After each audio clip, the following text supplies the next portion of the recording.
Marcus Washington was 46 years old and worked as a senior insurance fraud auditor in Columbus, Ohio. Most people who knew him thought he was the kind of man life quietly passed over. His wife Vanessa handled conversations. Her mother, Lorraine Bennett, handled everyone else. Marcus drove a 12-year-old Honda Accord with rust near the rear tire. He packed turkey sandwiches in reused plastic containers. Every Saturday morning, he climbed onto his own roof with a bucket and a pair of work gloves to clean the gutters himself. What Lorraine Bennett never knew was that Marcus had been recording every phone call she made to his house since the 3rd year of the marriage.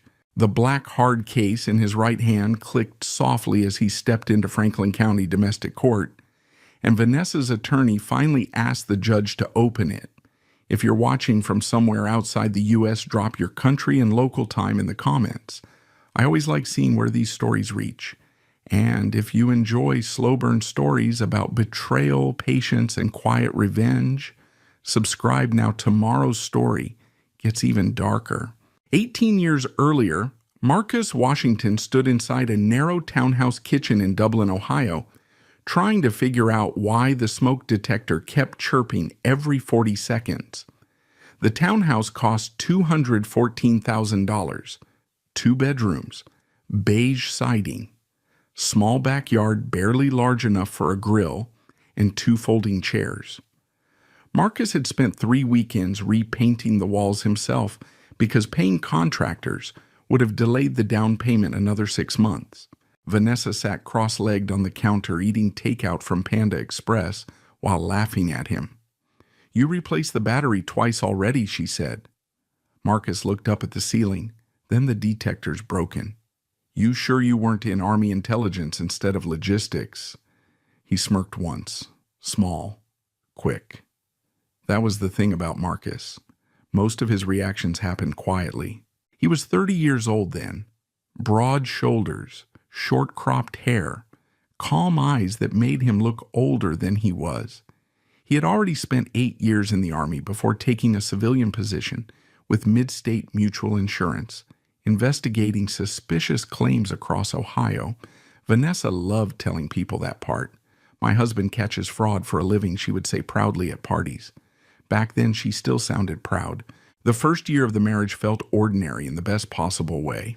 Cheap furniture, shared bills, grocery lists taped to the refrigerator with magnets, from vacations neither of them could really afford. Marcus woke up at 5:15 every morning, coffee, black, ironed shirts, sports radio low enough not to wake Vanessa. He left the house at exactly 6:20. Routine made sense to him. Predictability felt safe. Vanessa was different, louder, social, fast-moving. She liked wine tastings, crowded patios, spontaneous road trips to Cincinnati on weekends. Marcus rarely said no to her ideas. He simply followed at a slower speed. At first, Lorraine Bennett seemed to admire that. Vanessa's mother lived in Upper Arlington in a brick colonial house with white shutters and polished landscaping that looked professionally trimmed year-round. She had retired as a school principal after 31 years and carried herself like someone who still expected hallways to quiet down when she entered a room. She hugged Marcus hard at the wedding rehearsal dinner. "You're steady," she told him in front of relatives. "My daughter needs steady." Marcus believed her. The first warning signs were so small they barely registered. Lorraine asking what Marcus earned during Thanksgiving dinner. Lorraine comparing Marcus's sedan to Vanessa's ex-boyfriend's BMW. Lorraine saying things like, "Well, stability matters more than excitement," eventually.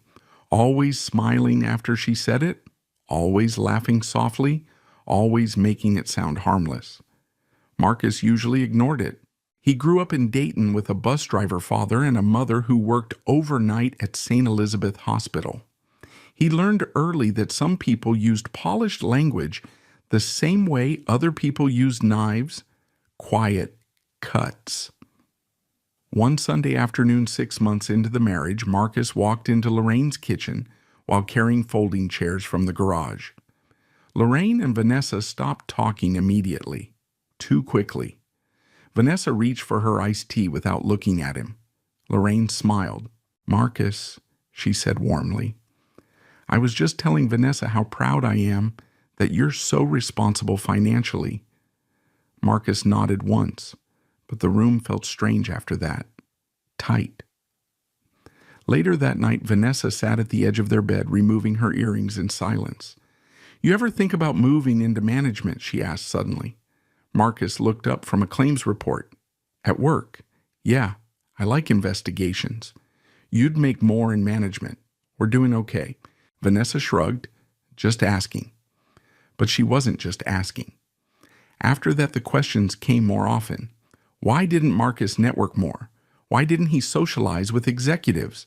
Why didn't he wear more expensive suits? Why was he always so quiet at dinners? The phrasing sounded familiar after a while, too familiar. Marcus began hearing Lorraine's rhythm inside Vanessa's sentences. One evening they attended a charity fundraiser downtown at the Hilton Columbus. Marcus stood near the back of the ballroom nursing a bourbon while Vanessa spoke with real estate agents near the stage. Lorraine approached him, carrying a wine glass. "You know," she said casually, "Vanessa was always drawn to ambitious men." Marcus looked at her. "She married me." Lorraine smiled lightly. "Yes," she said, "she did." Then she walked away. No direct insult. Nothing concrete enough to confront. That was Lorraine's talent. Everything stayed deniable. Months passed. The phone calls increased. Every morning before work, every night after dinner, sometimes during dinner, Vanessa would leave the room carrying her phone and return colder than before. Arguments started appearing from nowhere. A forgotten grocery item became evidence Marcus didn't listen. Working late became proof he prioritized work over family. Asking about expenses became financial pressure. Marcus noticed patterns because patterns were his profession. Insurance fraud taught him that lies rarely appeared fully formed. They accumulated, tiny pieces layered slowly until the story felt real. One Friday night, Marcus came home from investigating a suspicious warehouse fire near Toledo. 4-hour drive. Rain the entire way back. He walked inside exhausted. Vanessa stood in the kitchen with crossed arms. "You checked our joint account again," Marcus blinked. "I paid the electric bill. You don't trust me with money. That's not what happened. You monitor everything I spend." Marcus stared at her. 3 days earlier, Lorraine had made a joke during dinner about men who use bank accounts to control women. Same wording, same tone, same accusation. Marcus set his keys down carefully. "We share finances," he said quietly. "That's normal." Vanessa laughed once without humor. "You sound exactly like my father." Marcus had never met Vanessa's father. The man left when she was 7. That comment did not come from nowhere either. The fight lasted 40 minutes. Marcus barely raised his voice once. Vanessa cried near the end. Then she locked herself in the bathroom. Marcus sat alone in the dark living room, listening to the hum of the refrigerator. At 11:14 p.m., Vanessa's phone rang again. Lorraine. Marcus watched the bathroom light turn on beneath the door. Another 40-minute call? The next morning, Vanessa barely spoke to him. 3 weeks later, Lorraine hosted Sunday dinner at her house. Pot roast, green beans, sweet tea in tall glasses. Family photos lined every hallway. Marcus noticed Lorraine watching him while everyone ate. Not openly, carefully. Studying reactions. Testing pressure points. After dessert, Marcus stepped into the hallway near the laundry room, searching for the restroom. That was when he heard Lorraine's voice from the kitchen. Soft, certain. "You married a man who survives," she told Vanessa, "not a man who leads." Silence followed. Marcus stood motionless beside the hallway table. Then Vanessa answered quietly enough that he almost missed it. "I know." Marcus remained there for another 3 seconds. Then he walked into the bathroom, closed the door softly, and stared at his reflection in the mirror while voices continued laughing down the hallway like nothing had happened at all. Marcus Washington did not decide to start recording phone calls after one fight. It happened after patterns became impossible to ignore. The first 2 years of marriage had been difficult but manageable. Arguments came and went. Cold weeks turned warm again. Vanessa still laughed sometimes when Marcus burned pancakes on Sunday mornings. She still curled against his shoulder during movies. But sometime during the 3rd year, reality inside the house started shifting. Conversations changed later. Facts bent. Small disagreements returned weeks afterward, with details Marcus knew had never happened. One Tuesday evening in February, Marcus came home from Cincinnati after investigating a stage burglary claim involving falsified receipts and fake jewelry appraisals. 8 hours on the road. Freezing rain covering Interstate 71 nearly the entire drive. He walked into the townhouse carrying a grocery bag and immediately sensed tension. Vanessa stood beside the sink with red eyes. "You embarrassed me in front of my mother," she said. Marcus paused. "What, at dinner Sunday?" Marcus slowly set the grocery bag down. "I barely spoke at dinner. You mocked my job." "No, I didn't." "Yes, you did." Marcus stared at her. His memory worked like a filing cabinet. Precise, ordered, occupational habit. Sunday dinner had included baked chicken football on television and 40 minutes of Lorraine discussing a friend's daughter who married an orthopedic surgeon in Cleveland. Marcus remembered every word he personally said that night. Nothing about Vanessa's job. Nothing insulting. Vanessa crossed her arms tighter. "You said real estate assistants just push paperwork around?" Marcus blinked once. "I never said that." "You implied it." "No." "You always do this," Vanessa snapped. "You say things, then act confused later." That sentence stayed with him, not because of the accusation, because of the structure. "You always do this." The same phrasing appeared repeatedly over recent months, almost rehearsed. Marcus noticed repetition professionally. Fraud investigators were trained to notice recycled language because coordinated stories often reused identical emotional framing. That night, Vanessa slept facing the opposite wall. Marcus lay awake staring at the ceiling fan turning slowly in darkness. At 1:13 a.m., he quietly got out of bed and opened his laptop at the kitchen table. He searched one phrase first, Ohio recording consent law, then another. Can you legally record a phone call in Ohio if one party consents? He read for nearly 40 minutes. Ohio was a one-party consent state, meaning if Marcus himself participated in the conversation recording, it was legal. He leaned back in the chair afterward and listened to the refrigerator humming softly across the kitchen. The decision still felt ugly, not immoral, just heavy. Because recording someone meant Marcus no longer believed words alone could protect him. 3 days later, he stopped at a Best Buy near Polaris Parkway after work.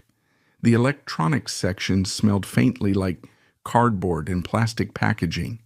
A college-aged employee wearing a blue polo asked if he needed help.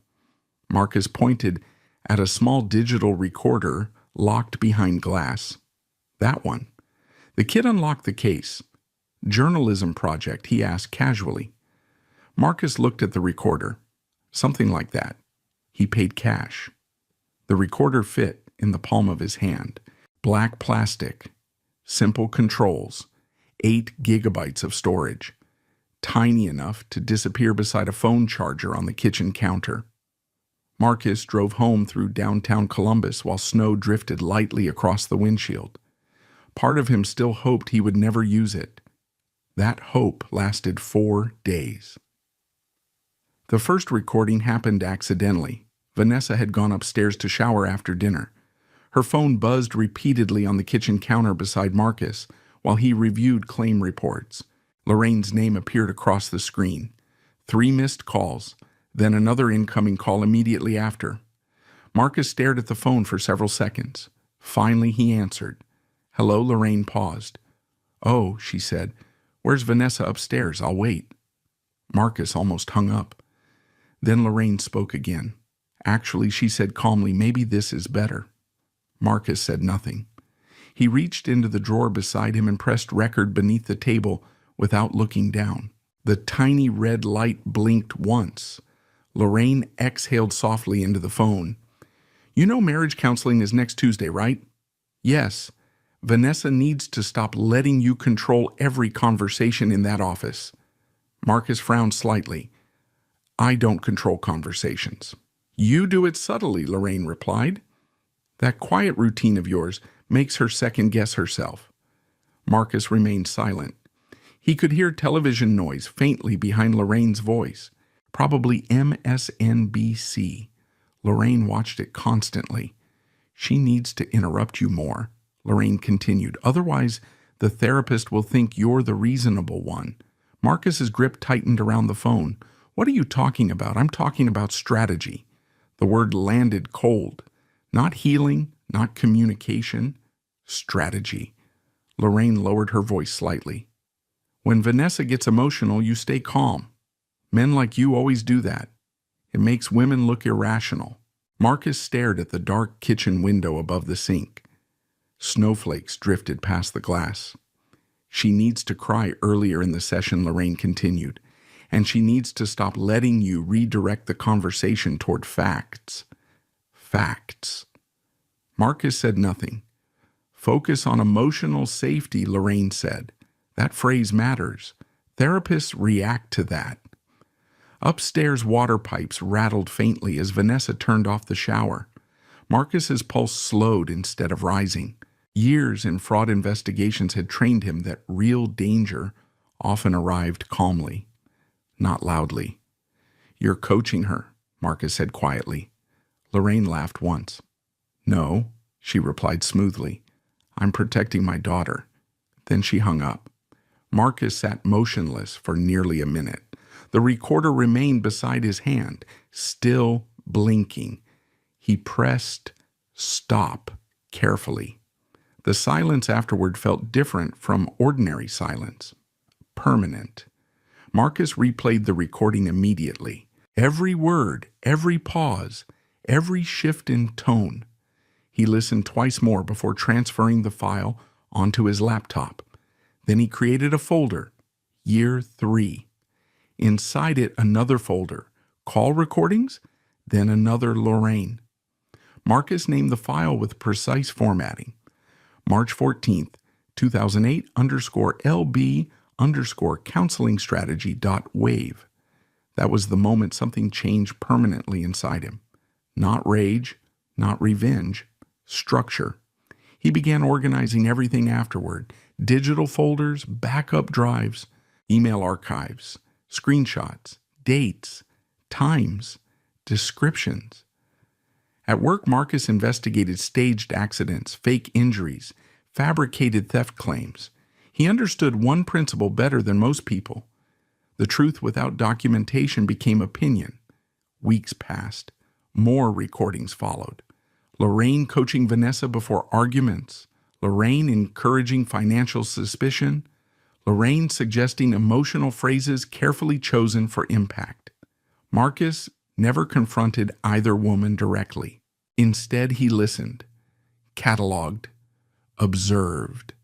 One April evening, Marcus sat alone inside his parked Honda outside their townhouse. After returning from work, rain tapped softly against the windshield. Inside the house, kitchen lights glowed warm yellow through the curtains. Vanessa was already on the phone with Lorraine. Marcus could see her silhouette pacing. He picked up the recorder from the passenger seat.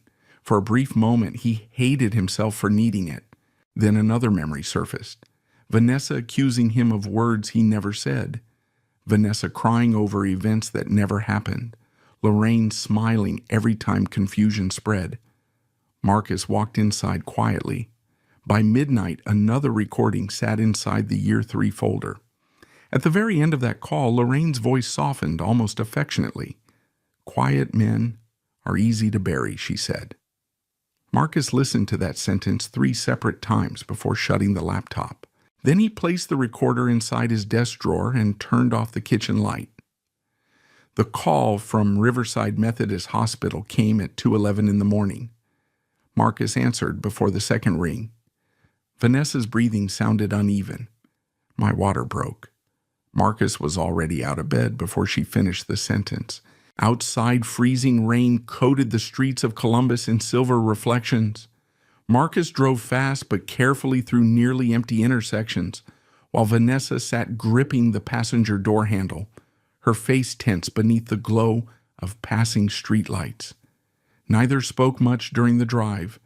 The dashboard clock read 2:47 a.m. when they pulled into the emergency entrance.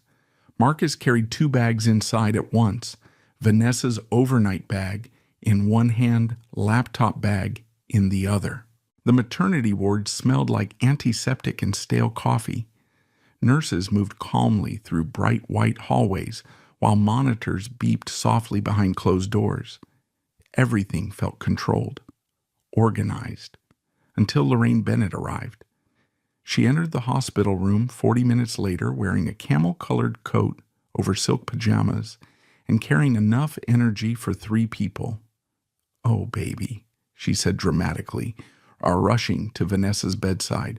"How bad are the contractions?" Vanessa immediately reached for her mother's hand. Marcus stepped back automatically to give nurses room. Lorraine barely acknowledged him. From that point forward, the atmosphere inside the room changed. Lorraine answered questions directed at Vanessa. Lorraine corrected nurses. Lorraine updated relatives by phone every 15 minutes from the hallway. Marcus became invisible in stages. At 5:18 a.m., a billing issue interrupted the admission process. Insurance information from Marcus's employer had not updated properly after Midstate Mutual changed providers earlier that year. The admissions coordinator asked Marcus to come downstairs to resolve it before additional treatment authorizations processed incorrectly. "I'll be right back," he told Vanessa. She nodded weakly through another contraction. Lorraine didn't look at him. The billing office sat 2 floors below the maternity ward near the emergency intake area. Marcus spent nearly 40 minutes dealing with paperwork verification calls and pharmacy authorization confusion involving Vanessa's medication coverage. By the time he returned upstairs carrying printed forms and bottled water, the emotional temperature inside the room had shifted. Vanessa looked exhausted. Lorraine looked irritated. "You disappeared," Lorraine said immediately. Marcus blinked. "I was handling the insurance issue." She was terrified. "The hospital asked me to. You should have stayed with your wife." Marcus looked toward Vanessa. "I told you where I was?" Vanessa avoided eye contact. A nurse entered seconds later, interrupting the moment. Marcus let it go. That became a habit over the years, letting things go because challenging them always created larger explosions afterward. Caleb Washington was born at 11:42 a.m. 7 pounds 11 ounces, dark eyes, strong lungs. Marcus held him carefully for the first time while sunlight pushed through the hospital blinds in narrow strips across the floor. For several minutes, nothing else mattered. Not Lorraine, not tension, not exhaustion, just the weight of his son resting against his chest. Then Marcus heard Lorraine talking in the hallway. She was basically alone through most of labor, Lorraine whispered to someone over the phone. Marcus vanished when she needed him. Marcus looked toward the partially open door. The sentence sat inside him like cold metal, not because it was unfair, because it was deliberate. Later that afternoon, Vanessa's cousin Denise visited with balloons and flowers from Giant Eagle. She hugged Vanessa warmly. Then she looked at Marcus and said carefully, "Glad you finally made it back." Marcus understood immediately. The story was already moving, fast. By evening, 3 separate relatives gave Marcus versions of the same sympathetic look, the kind people used when they believed a man had failed quietly. Marcus said nothing. At 8:30 p.m., Vanessa finally fell asleep holding Caleb against her chest. Lorraine stood near the window scrolling through her phone. The city lights outside reflected faintly across the glass. Marcus stepped into the hallway to buy coffee from the vending machines near the elevators. While waiting for the machine to dispense change, he heard Lorraine's voice behind him. She was speaking softly into her phone again. "No," she said. "I'm serious. He left for almost an hour."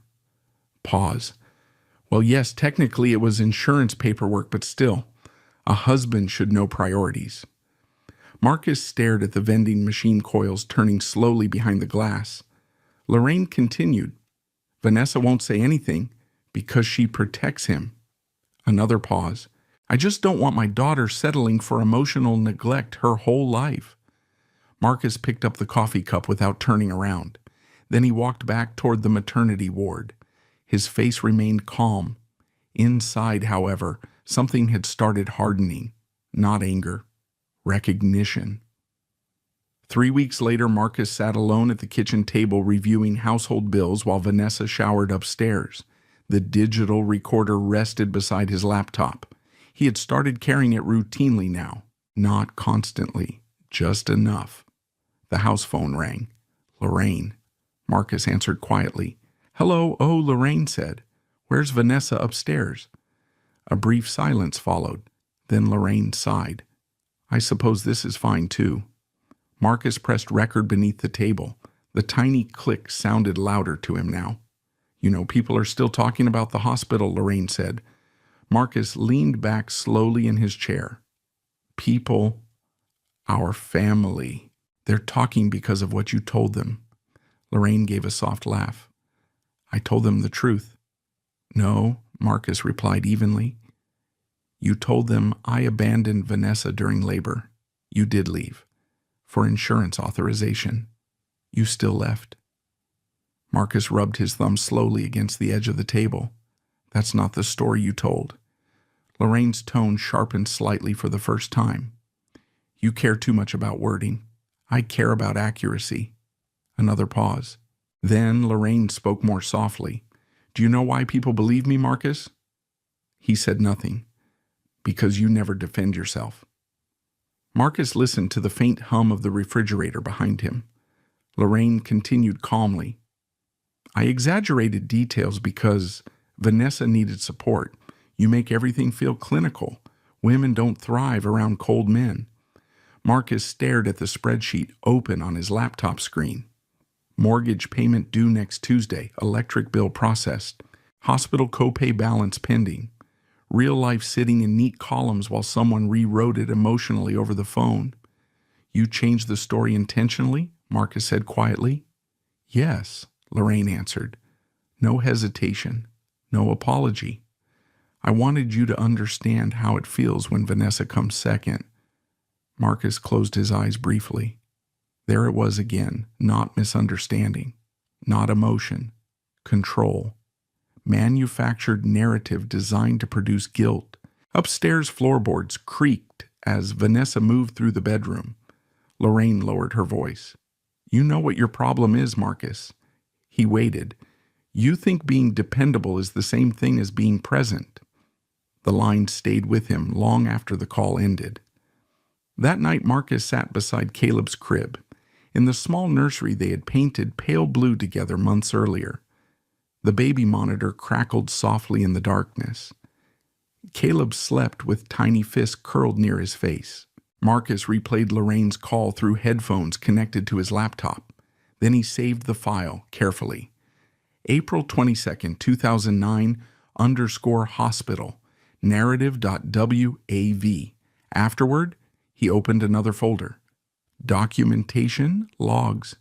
He began typing dates, comments, witnesses, descriptions, not emotional observations, facts. At 1:07 a.m., Marcus finally stood and walked toward the bedroom. Before turning off the nursery light, he looked once more at Caleb, sleeping peacefully inside the crib. Then Marcus noticed Lorraine standing silently in the hallway outside the partially open door, watching him. Neither spoke. The hallway light behind her cast a long shadow across the carpet between them. The years did not collapse all at once. They eroded, slowly. like water working through concrete until cracks became permanent. By Caleb's 5th birthday, Marcus Washington had learned that Lorraine Bennett rarely attacked directly anymore. She preferred accumulation. Tiny cuts repeated so often, people stopped noticing they were bleeding. The birthday party took place at a public park near Worthington. Marcus spent the entire morning assembling folding tables, carrying coolers and taping blue streamers beneath the shelter roof, while humid August heat settled heavily over Columbus. Caleb ran across the playground wearing a Spider-Man shirt 2 sizes too big. Vanessa laughed with other parents near the grill. Lorraine arrived 40 minutes late, carrying expensive bakery cupcakes from a place in Upper Arlington that charged $6 each. She kissed Caleb dramatically. Then she looked at Marcus balancing hamburger trays beside the grill. "You're sweating through your shirt already," she said lightly. Marcus glanced down. "Hot day." Lorraine smiled toward nearby relatives. Vanessa always said Marcus works harder than he works smarter. Several people laughed politely. Small moment, small cut. Marcus flipped burgers without answering. That became the rhythm of family gatherings, Christmas dinners, school recitals, church picnics. Every event carried tiny comments disguised as humor. Lorraine questioning Marcus's clothes. Lorraine asking if Mid-State Mutual still kept him buried in paperwork. Lorraine comparing other husbands' incomes. Always subtle enough that responding made Marcus appear sensitive. Vanessa rarely defended him anymore. At first, she simply stayed quiet. Later, she started participating. One November evening, Marcus returned home from Dayton after investigating a staged trucking accident involving falsified medical records, 11-hour workday. He walked into the kitchen expecting silence and leftovers. Instead, Vanessa sat at the table reviewing bills. "We need to talk about money," she said immediately. Marcus loosened his tie. "What happened?" "You're too restrictive." Marcus paused. "Restrictive." "Another Lorraine word. I pay the bills." Marcus replied calmly. "That's not what I mean." Vanessa turned her laptop toward him. "There's barely anything left after savings." Marcus looked at the spreadsheet. Mortgage, utilities, retirement contributions, Caleb's school fund, normal expenses. "We're stable," he said. "You act like we're poor. We're careful. That's not the same thing." Marcus opened the refrigerator slowly. Inside sat leftovers he had cooked 2 nights earlier because Vanessa had worked late. "You know what my mother said?" Vanessa continued. Marcus stayed silent. "She said, you budget like someone waiting for a disaster." Marcus closed the refrigerator door carefully. His father used to say the same thing about life after years driving buses through dangerous winter roads. "Prepare before trouble arrives." Marcus looked toward Vanessa. And what do you think? Vanessa hesitated. That hesitation hurt more than insults. "I think," she said quietly, "sometimes it feels like you're emotionally waiting for things to fail." Marcus stood there in silence. The kitchen clock ticked loudly against the wall. What Vanessa did not understand was that Marcus no longer separated ordinary life from documentation. Every accusation now attached itself automatically to dates and memory. That conversation became another file, another pattern, another piece. The recordings continued through the years, not every day, not obsessively, but consistently. Marcus upgraded equipment twice, transferred files to encrypted drives, created cloud backups under unrelated folder names. At work, he investigated arson, fraud rings, and fake disability claims worth millions. At home, he quietly documented emotional manipulation happening one conversation at a time. The strange part was how ordinary life still looked from outside. Marcus coached Caleb's youth basketball team every spring. He repaired the washing machine himself after watching YouTube tutorials at midnight. He replaced roof shingles after a windstorm instead of hiring contractors. Every morning he packed Caleb's lunches with handwritten notes folded inside napkins. "Good luck on your spelling test. Proud of you." Love you, Dad. Caleb kept some of them inside his backpack for years. But Lorraine's version of Marcus continued spreading quietly through family circles. Marcus was cold. Marcus was controlling. Marcus did not understand emotional needs. Marcus cared more about systems than people. The irony almost amused him sometimes. Systems were the only reason reality still existed clearly in his mind. By Caleb's 8th birthday, Vanessa had started taking phone calls from Lorraine almost every night before bed. Marcus could predict emotional weather based on call length. 10 minutes meant irritation. 30 minutes meant accusation. An hour meant a fight was coming. One rainy Thursday evening, Marcus sat in the living room helping Caleb build a model airplane while Vanessa spoke with Lorraine upstairs. The boy concentrated carefully while applying decals. Dad, Caleb asked quietly, "Why doesn't Grandma like you?" Marcus looked up slowly. The question arrived without warning. "What makes you think that?" Caleb shrugged. "She talks different when you leave rooms." Marcus held the small plastic airplane wing between his fingers. Children noticed more than adults realized. "What does she say?" Caleb hesitated. "She says you don't understand people." Marcus nodded once. Then he pressed the wing carefully into place. "Your grandmother and I see things differently sometimes." Caleb accepted that answer because he was 8. But Marcus noticed something important that night. Caleb had started observing contradictions too. Upstairs, Vanessa laughed sharply during her phone call. Then silence. Then louder, talking. Marcus already knew what was happening. 10 minutes later, Vanessa came downstairs carrying tension with her, like static electricity. "You checked my credit card statement again." Marcus exhaled slowly. "It's a joint account. You question every purchase. I asked about a $900 furniture payment. It was for the house." Marcus looked toward Caleb sitting quietly beside the unfinished airplane. "Not now," Marcus said softly. Vanessa crossed her arms. "You always shut conversations down when accountability comes up." Another Lorraine phrase, accountability. Marcus recognized it instantly. Caleb lowered his eyes toward the table. Marcus felt something tighten inside his chest then. Not anger, fatigue. A deep exhaustion that came from watching language infect a household, year after year. Later that night, after Caleb fell asleep, Marcus sat alone in the garage pretending to organize tools while rain hammered softly against the roof. The digital recorder rested beside him on the workbench. The garage smelled like motor oil and damp concrete. Inside the house, Vanessa's voice carried faintly through the kitchen window while she spoke with Lorraine again. Marcus no longer needed to hear every conversation to understand the pattern.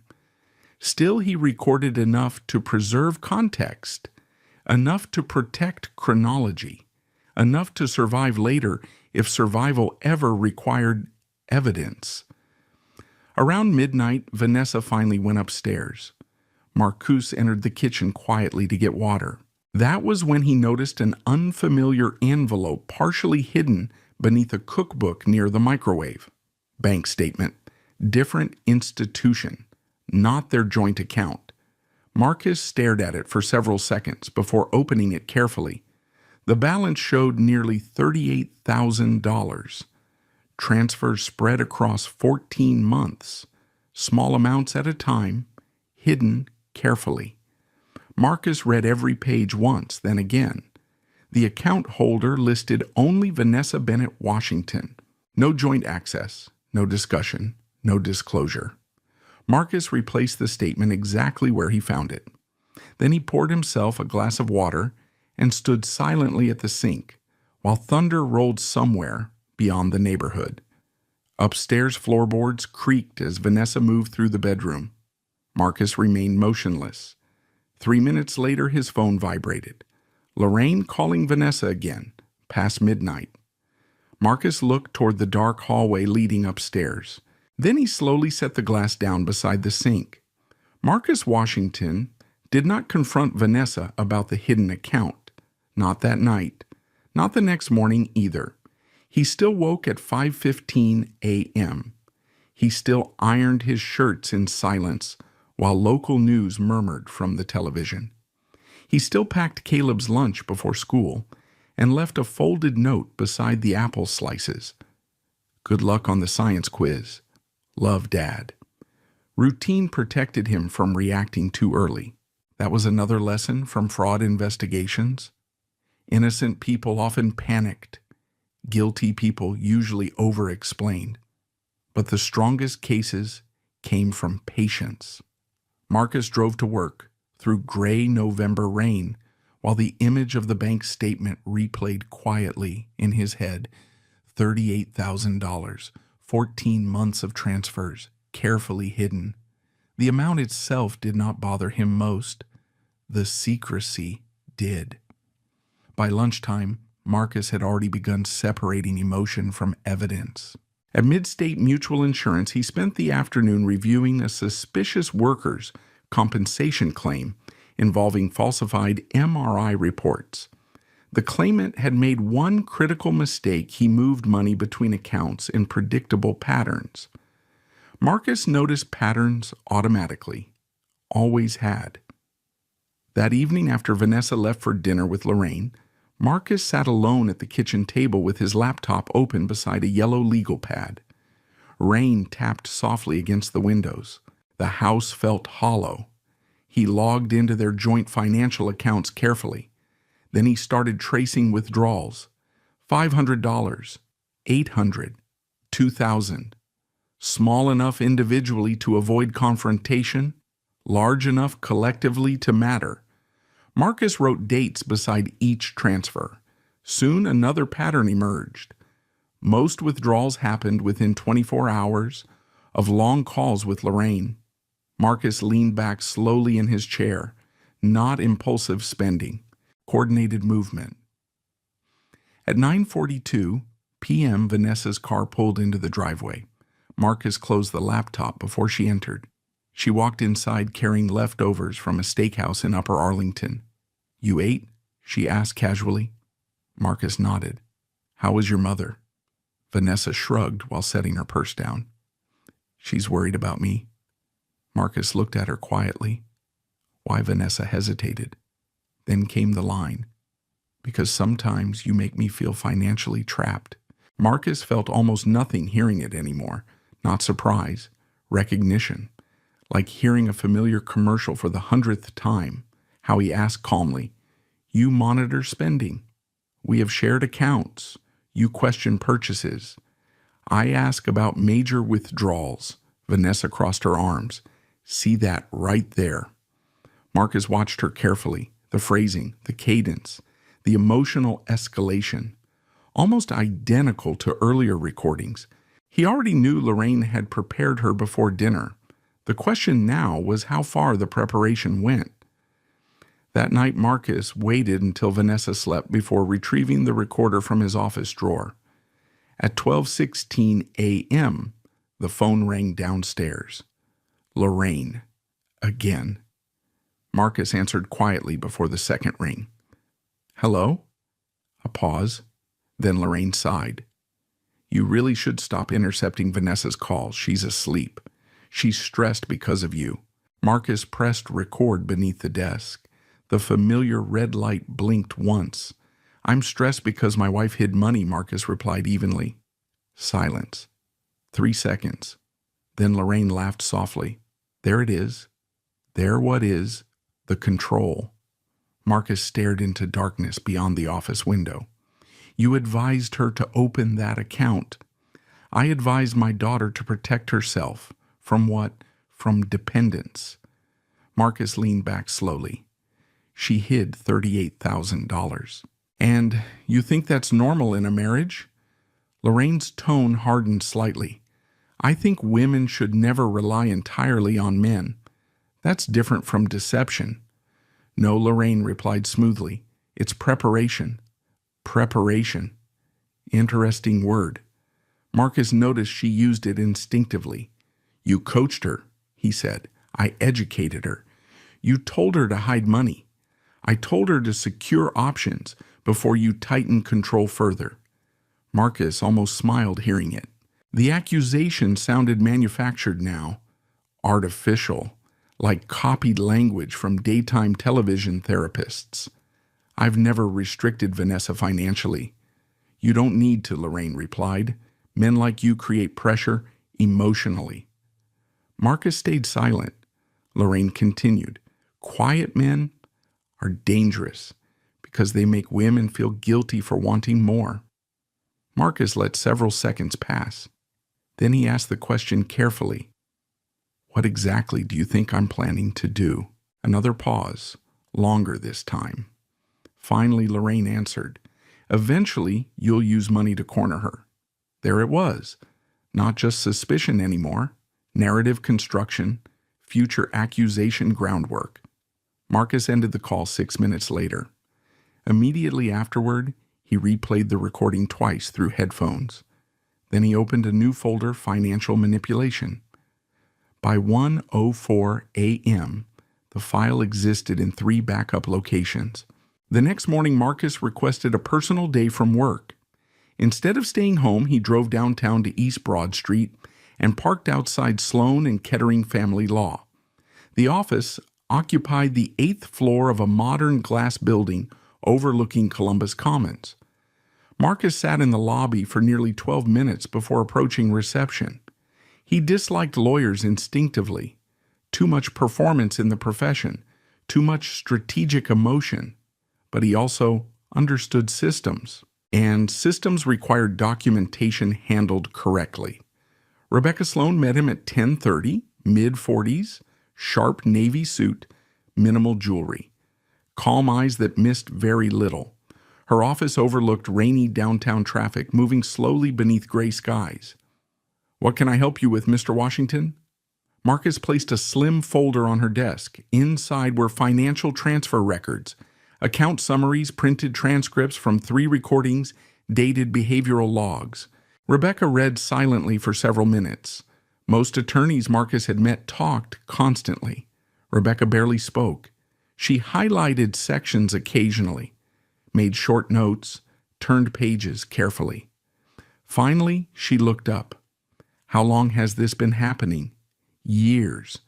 How long have you documented it? Marcus hesitated briefly. Since year 3 of the marriage. Rebecca leaned back slightly, not shocked, interested. You legally recorded these? Yes. You verified Ohio consent laws first? Yes. Rebecca nodded once. That answer mattered to her. She opened another transcript. Marcus watched her expression change subtly while reading Lorraine's language aloud, under her breath. Financial pressure, emotional safety, control. She closed the folder carefully. I see this pattern more often than people realize, she said. Marcus remained quiet. Rebecca folded her hands together. Long-term narrative conditioning. She continued. One family member slowly reframes reality until the spouse starts interpreting ordinary behavior through suspicion. Marcus looked toward the rain, sliding across the office windows. That's exactly what happened. Rebecca studied him another moment. Why haven't you confronted them with the recordings? Marcus answered honestly. Because confrontation without preparation becomes denial. For the first time, Rebecca almost smiled. Yes, she said quietly. Exactly. She stood and walked toward a shelf lined with legal binders. When people manipulate privately for years, she said they become very confident no evidence exists. Marcus listened carefully. That confidence makes them careless eventually. Rebecca returned carrying a yellow legal pad. From this point forward, she said you do 3 things. She raised one finger. Do not threaten divorce first. Second finger. Do not reveal the recordings. Third finger. And do not react emotionally when accusations escalate. Marcus nodded slowly. Rebecca looked directly at him. They think they're building a story, she said. You're building a case. The sentence settled heavily inside the room. Not comforting, strategic. Marcus understood strategy. He had spent years dismantling fraudulent claims created by people who confuse confidence with protection. Before leaving, Rebecca gave him a checklist: preserve original audio files, maintain metadata, document financial activity continuously, avoid retaliatory behavior, assume all communications may become evidence later. Marcus folded the paper carefully into his jacket pocket. Outside downtown Columbus smelled like wet pavement and traffic exhaust. Marcus sat inside his Honda for several minutes before starting the engine. Across the street, office workers hurried through rain, carrying coffee cups and umbrellas. Normal lives, normal marriages. Marcus rested both hands on the steering wheel. Then his phone vibrated. Vanessa. He answered calmly. "Hey." "Where are you?" she asked. "Work stuff downtown." A pause. "Then my mother thinks you're becoming secretive lately." Marcus stared through the rain-streaked windshield without speaking. Far above the street, thunder rolled faintly across the city. The therapist's office sat on the third floor of a medical building near Grandview Heights. Soft gray walls, artificial plants, a diffuser releasing lavender into the waiting room every 30 seconds. Marcus hated the place immediately, not because of therapy itself, because everything inside the office felt designed to reward emotion over precision.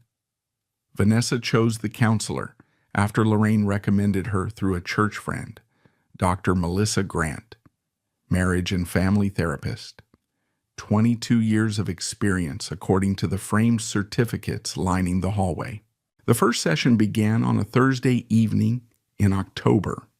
Marcus arrived directly from work, wearing a charcoal suit and carrying the exhaustion of a 12-hour investigation involving staged hail damage claims. Vanessa arrived separately after dinner with Lorraine.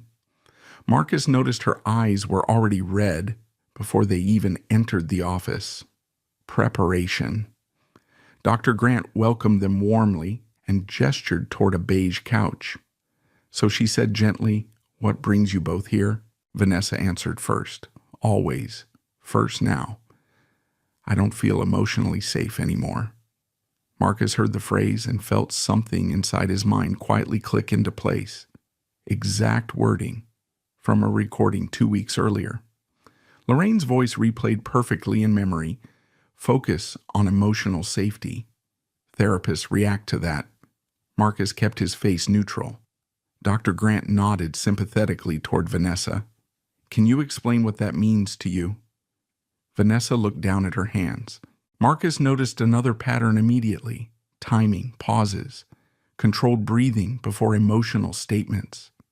"He makes me feel small," Vanessa said softly. "How he questions everything, spending, decisions, conversations." Her voice trembled slightly. "Sometimes it feels like I can't breathe around him." Dr. Grant turned toward Marcus. "How do you respond to that?" Marcus folded his hands together calmly. "I ask questions because we share responsibilities." Vanessa laughed bitterly. "See, that's exactly what I mean." Marcus remained silent. At work, fraud interviews often followed identical rhythms. One person framed emotionally, the other responded factually. Observers usually trusted the more emotional speaker first, especially if the factual speaker stayed calm. To many people, calmness looked calculated. The session continued for 53 minutes. Marcus answered carefully. Vanessa cried twice. Dr. Grant assigned communication exercises before they left. In the parking garage afterward, rain echoed softly through concrete levels while Vanessa buckled herself into the passenger seat. "You embarrassed me in there," she said quietly. Marcus stared through the windshield. "How you sounded robotic." Marcus started the engine. I answered honestly. "You answered like a lawyer." Marcus drove home through wet Columbus traffic in silence. Later that night, Vanessa spent 51 minutes on the phone with Lorraine upstairs. Marcus sat in his office wearing headphones, listening, recording. At 11:42 p.m., Lorraine's voice flowed through the speakers calmly. "You cried too late." Vanessa sighed. "I was trying." "No," Lorraine corrected. "You were explaining too much." Marcus wrote the timestamp down automatically. Lorraine continued. Don't debate details with Marcus. He wins when conversations become technical. Vanessa's voice sounded tired. I don't know what to say half the time. Yes, you do. A pause. Then Lorraine lowered her voice slightly. Use emotional language. Marcus leaned closer unconsciously. What do you mean? Vanessa asked. Say things like emotionally unsafe.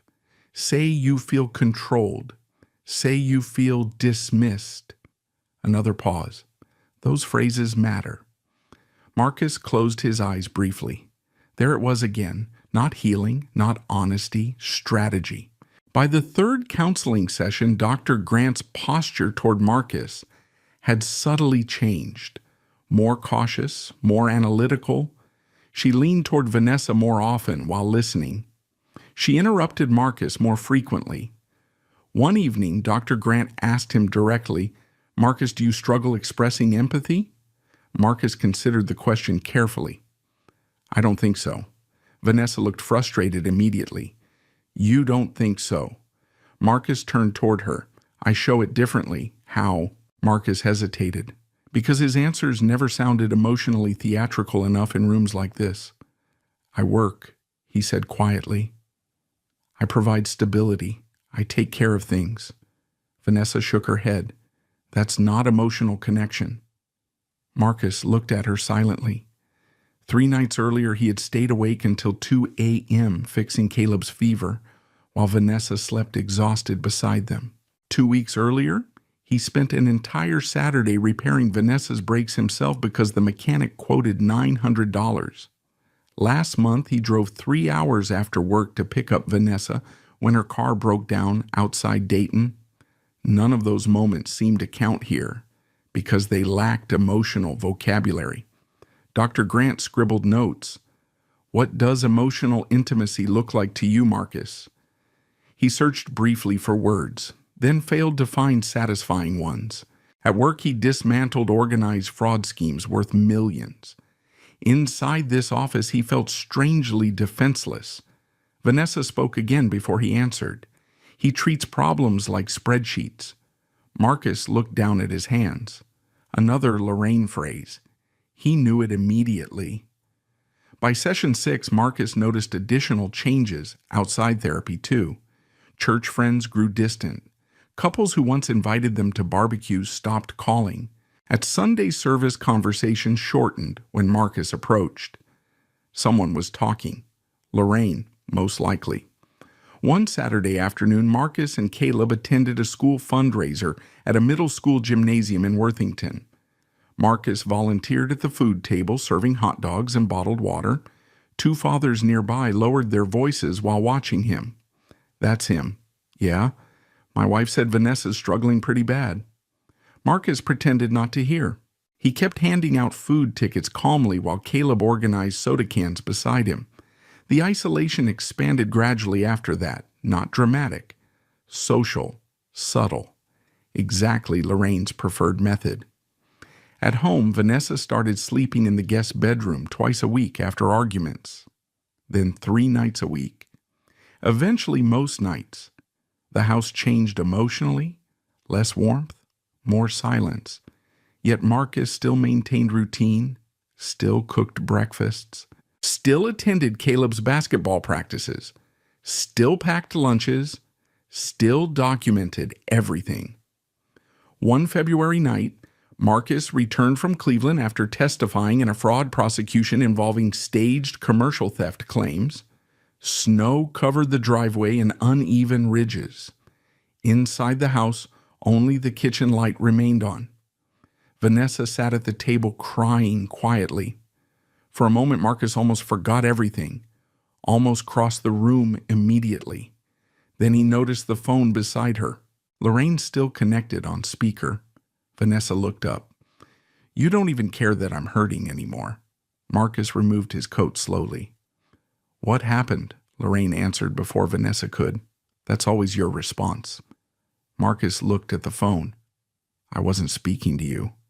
You never speak emotionally, Lorraine replied smoothly. Marcus felt exhaustion spreading through him like concrete hardening. I drove 3 hours home tonight, and Lorraine said, providing transportation isn't intimacy. Vanessa wiped her eyes. You make me feel alone. Marcus stood there silently, because no answer existed anymore that would survive this environment. Every response became evidence against him somehow. If he defended himself, he was dismissive. If he stayed calm, he was cold. If he became emotional, he was unstable. Lorraine had built the framework too carefully over too many years. Marcus finally walked upstairs without arguing. At 1:18 a.m., another recording entered the archive. Inside the call, Lorraine's voice remained patient and instructional. Don't argue facts, she told Vanessa softly. A pause. Then the line Marcus replayed 3 times afterward. Argue feelings. Facts can be defended. Feelings can't. Marcus removed the headphones slowly after the recording ended. Outside his office window, snow drifted quietly across the dark neighborhood. Upstairs, Vanessa cried softly behind the guest bedroom door, and for the first time in years, Marcus began seriously considering the possibility that his marriage might already be dead long before divorce papers ever arrived. Caleb Washington was 16 years old when he started noticing the gaps, not the arguments themselves, the inconsistencies. Teenagers understood contradiction better than adults realized, especially teenagers raised inside tension for years. They learned emotional weather patterns the same way sailors learned storms. Caleb knew when Vanessa would come downstairs angry after speaking to Lorraine. He knew when Marcus would stay quiet to avoid escalation. He knew which nights ended with doors closing softly instead of shouting. And he knew one thing that increasingly bothered him. His father never acted like the monster people described. One Friday evening in late October, Marcus stood in the driveway, replacing the brake pads on Caleb's first car, a faded silver 2008 Toyota Camry bought from a retired postal worker in Reynoldsburg. Cold wind pushed dead leaves across the concrete, while country music played softly from Marcus's portable radio. Caleb crouched beside him holding a flashlight. You tighten it evenly, Marcus said calmly. Not all the way on one side first. Caleb nodded. Marcus handed him the wrench. Simple moment. Normal. The kind Lorraine never seemed able to acknowledge existed. Inside the house, Vanessa and Lorraine talked loudly in the kitchen through the open window. Their voices drifted outside between gusts of wind. Caleb paused while tightening a lug nut. They're talking about you again, he muttered. Marcus continued working without looking up. What are they saying? Caleb hesitated. That you manipulate people. Marcus wiped grease from his hands with an old towel. Do you think I manipulate people? Caleb frowned immediately. No. The answer came too fast to be polite. Too honest. Marcus glanced toward him briefly. Then that's enough. But it wasn't enough anymore. Not for Caleb. At 16, he had already lived through nearly a decade of strange emotional contradictions. Grandma Lorraine said Marcus was cold, yet Marcus never missed basketball games. Grandma Lorraine said Marcus didn't care about family, yet Marcus woke at 5 every morning and worked 12-hour days while still helping with homework at night. Grandma Lorraine said Marcus controlled everything, yet Marcus almost never raised his voice during arguments. The pieces no longer fit together cleanly. Later that night, Caleb walked downstairs around midnight looking for water. The house was dark except for light beneath Marcus's office door. Caleb knocked lightly. You awake? Marcus looked up from his laptop. Yeah. Inside the office folders covered the desk in neat stacks. Insurance reports, financial documents, printed spreadsheets.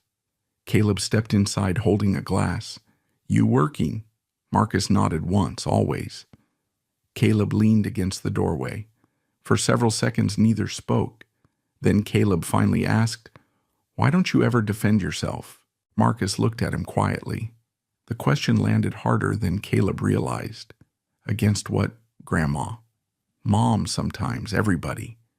Marcus leaned back slowly in his chair. Outside, rain tapped softly against the office window. She says weird stuff about you, Caleb continued, and you just sit there. Marcus studied his son carefully. 16 now, broader shoulders, voice deepening, old enough to notice manipulation but still young enough to feel trapped by it. What would defending myself accomplish? Marcus asked. Caleb frowned. The truth, Marcus almost smiled at that. The truth doesn't matter much if people already decided how they feel. Caleb looked confused. Marcus understood that confusion. At 16, he still believed honesty naturally corrected lies. Life had taught Marcus otherwise. Then why stay? Caleb asked quietly. Marcus looked down at the paperwork on his desk. Because of you, he thought immediately, but he didn't say it aloud. Instead, he answered carefully. Because leaving too early sometimes gives people exactly the story they want. Caleb stood silent for a moment. Then his eyes shifted toward a locked black cabinet beside the desk. What's in there? Marcus's expression didn't change. Work stuff. Technically true. Just not the kind of work Caleb imagined. The next month, the custody conversations began. Not officially, strategically. Marcus first heard them through another late-night recording. It happened after Thanksgiving dinner at Lorraine's house. The evening itself had been exhausting from the beginning.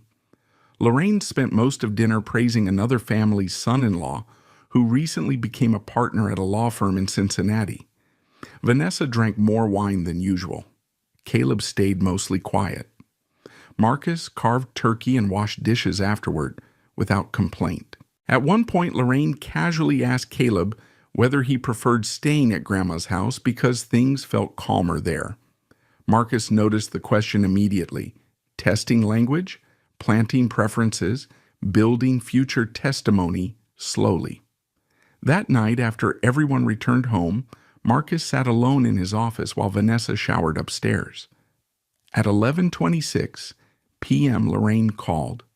Marcus recorded automatically now. The conversation began normally enough. Then Lorraine lowered her voice. You need to think ahead. Vanessa sounded exhausted. I am thinking ahead, no, Lorraine replied. Emotionally ahead. Marcus leaned slightly closer to the speaker. What does that mean? Vanessa asked. It means Caleb is old enough now to understand instability. Marcus wrote the timestamp down immediately. You should start documenting how Marcus behaves around him. Vanessa hesitated. He's never hurt Caleb. That's not what courts care about anymore, Lorraine said smoothly. They care about emotional environment.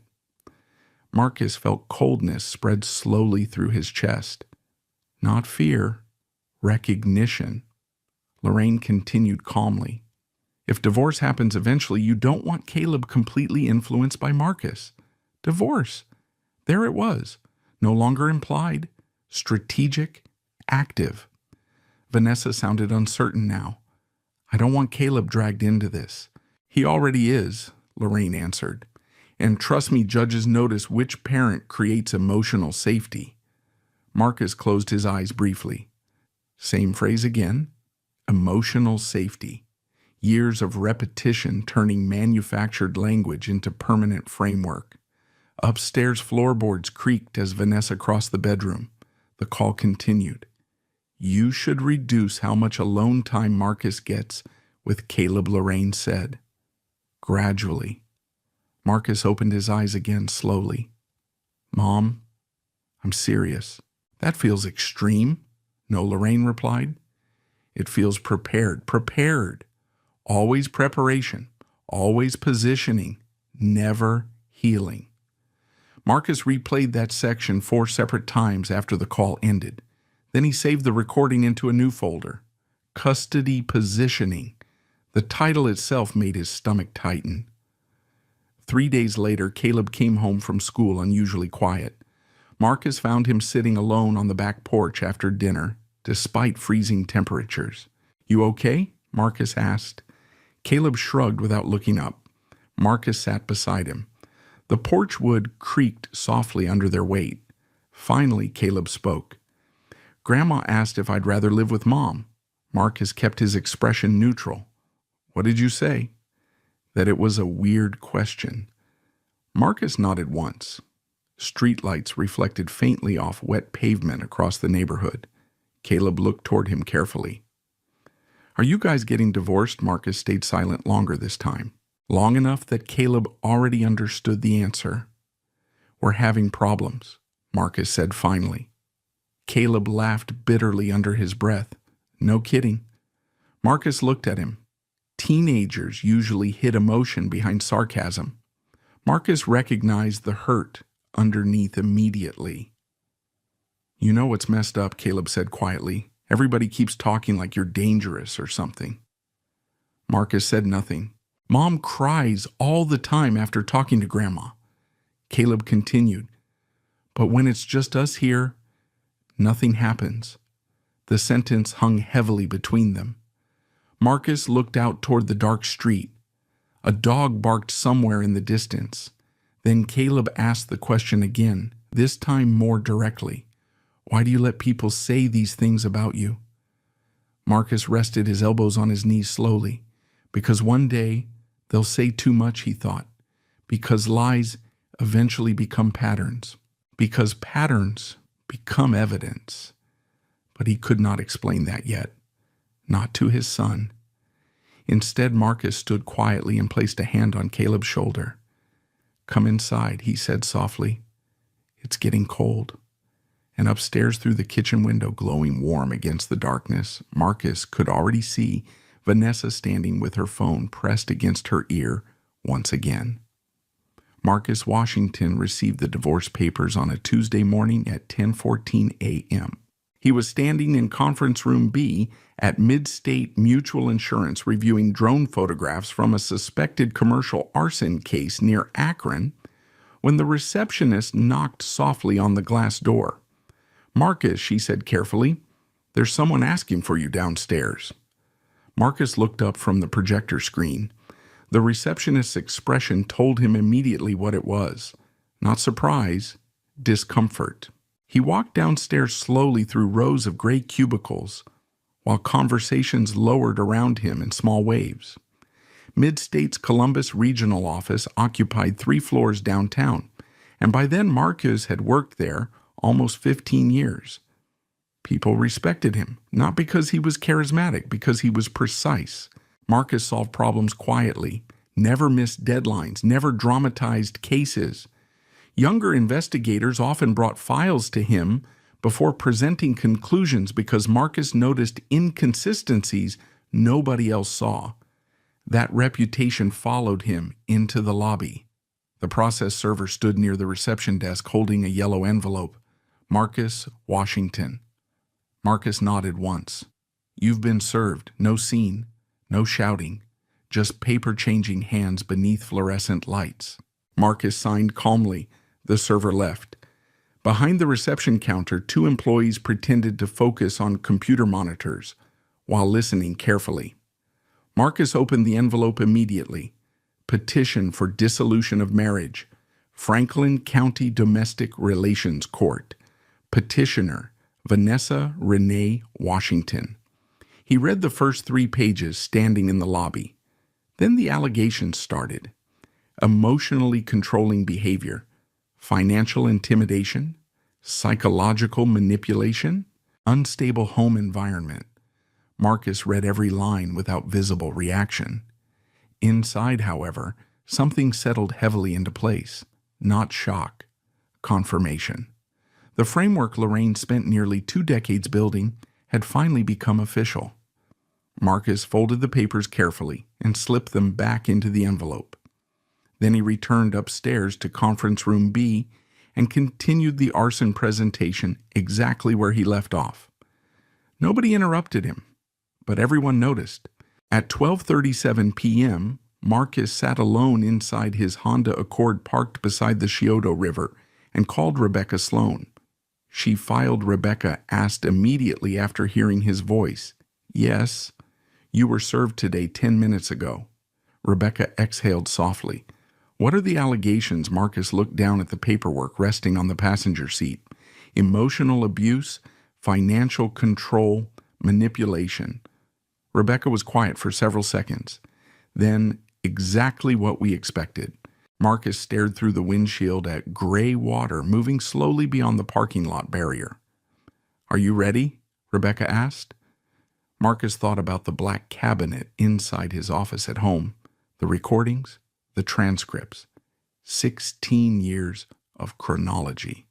"Yes," he answered quietly. That evening, Marcus drove home through rush hour traffic with unusual calmness, almost relief, because uncertainty had finally ended. War felt cleaner once openly declared. The house was quiet when he arrived.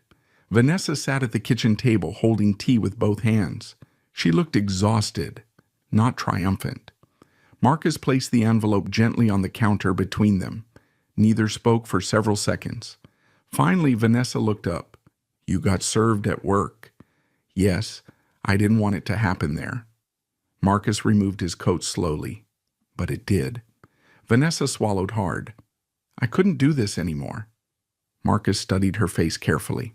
The fatigue beneath her eyes, the nervous tapping of her fingers against the mug, the tension every time silence lasted too long. 18 years together, and he could still read her emotional rhythms instinctively. "What exactly couldn't you do anymore?" he asked. Vanessa looked away immediately.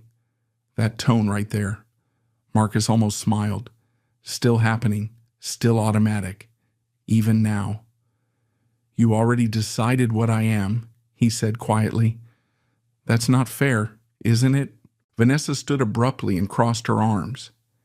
"You make people feel trapped, Marcus."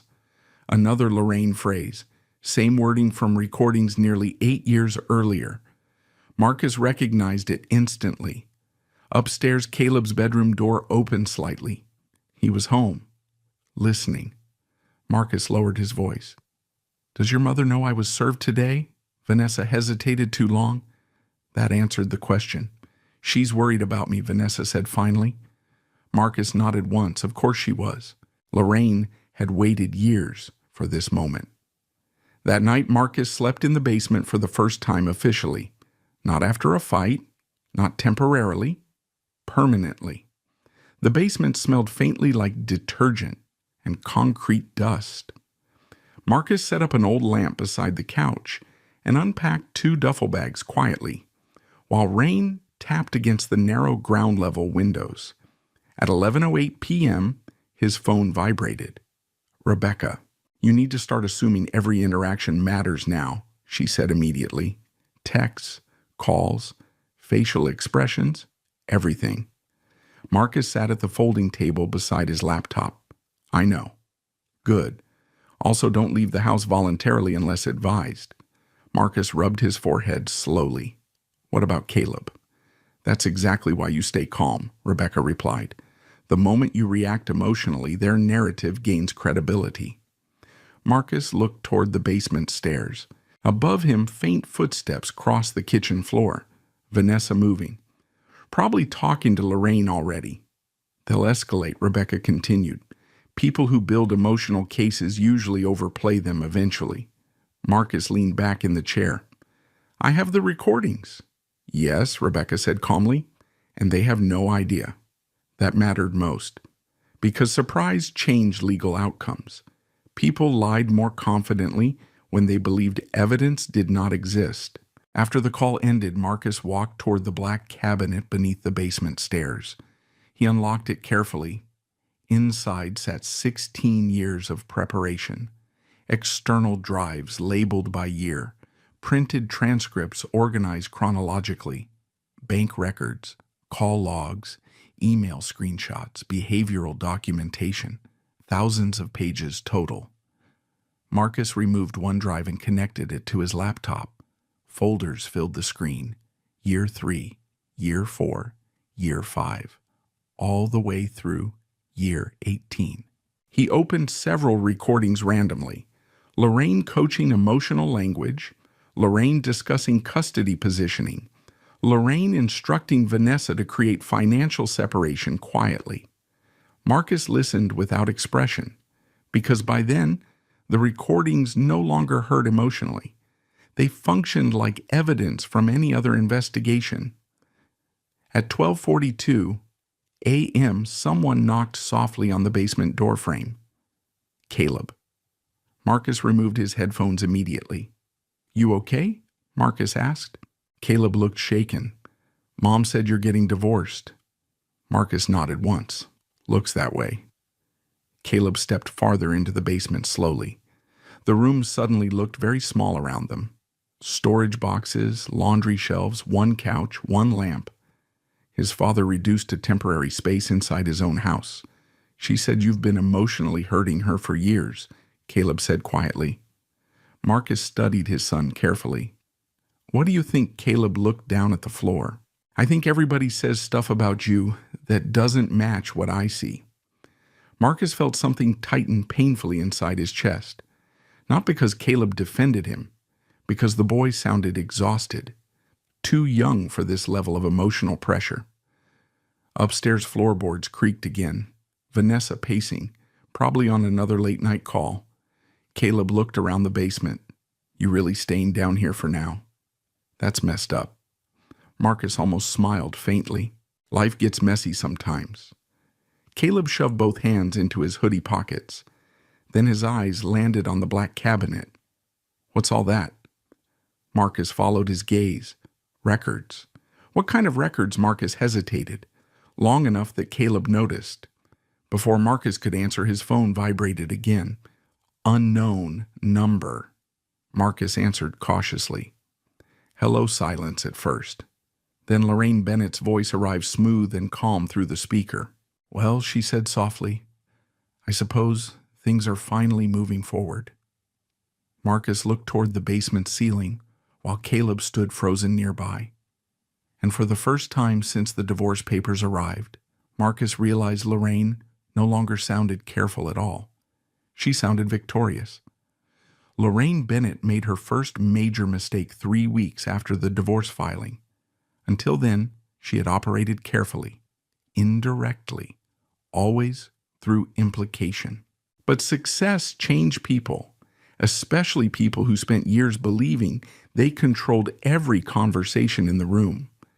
Marcus recognized the pattern immediately because he had seen it in fraud investigations dozens of times before. Most schemes collapsed after confidence replaced caution. The morning after Lorraine's late-night phone call, Marcus woke at 5:15 a.m. in the basement and followed the same routine he had followed for nearly 20 years. Coffee, shower, ironed shirt, packed lunch. The basement couch left a dull ache in his lower back, but Marcus never mentioned it. Upstairs, the house remained silent, except for the low hum of the refrigerator. Vanessa avoided looking at him directly now. Caleb watched both parents carefully during breakfast, like someone monitoring unstable chemicals. Marcus noticed that too. Children learn tension faster than adults realized. At 7:03 a.m., Vanessa finally spoke. "My attorney thinks we should sell the house." Marcus spread peanut butter across toast evenly before answering. "The mortgage is current." "That's not the point." Marcus looked up slowly. "What's the point?" Vanessa hesitated. Then came another familiar phrase. "This environment isn't emotionally healthy." Marcus almost heard Lorraine's voice layered beneath hers. Same cadence, same framing. Caleb lowered his eyes toward his cereal bowl. Marcus answered calmly, "I'm not discussing legal strategy at breakfast." Vanessa's jaw tightened immediately. "You always shut down conversations." Marcus remained silent, because Rebecca Sloan had predicted this stage already.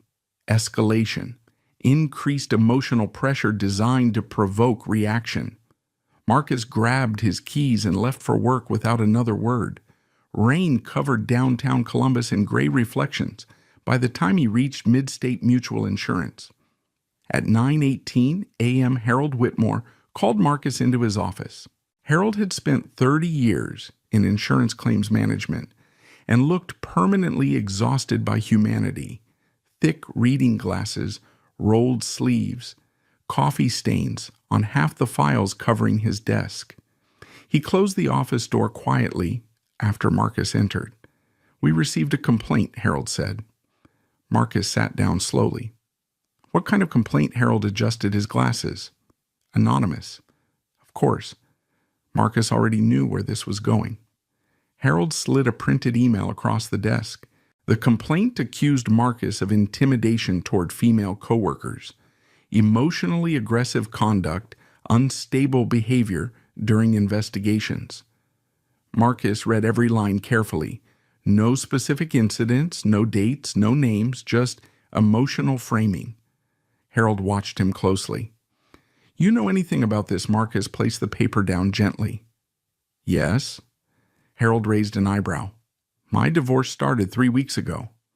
Understanding appeared immediately across Harold's face. "Ah." Marcus nodded once. Harold leaned back in his chair. "I've known you 15 years, Marcus." Silence filled the office briefly. Then Harold added quietly, "You're one of the calmest investigators in this building." Marcus appreciated the statement more than he showed. Still, Harold continued, "HR has to document complaints formally." Marcus nodded again. "Understood." Harold studied him another moment.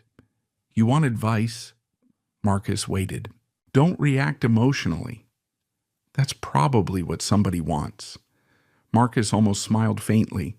Too late for that strategy to surprise him. After leaving Harold's office, Marcus walked directly to his car inside the parking garage and called Rebecca. "They contacted your employer already?" she asked sharply. "Yes, that's faster than expected."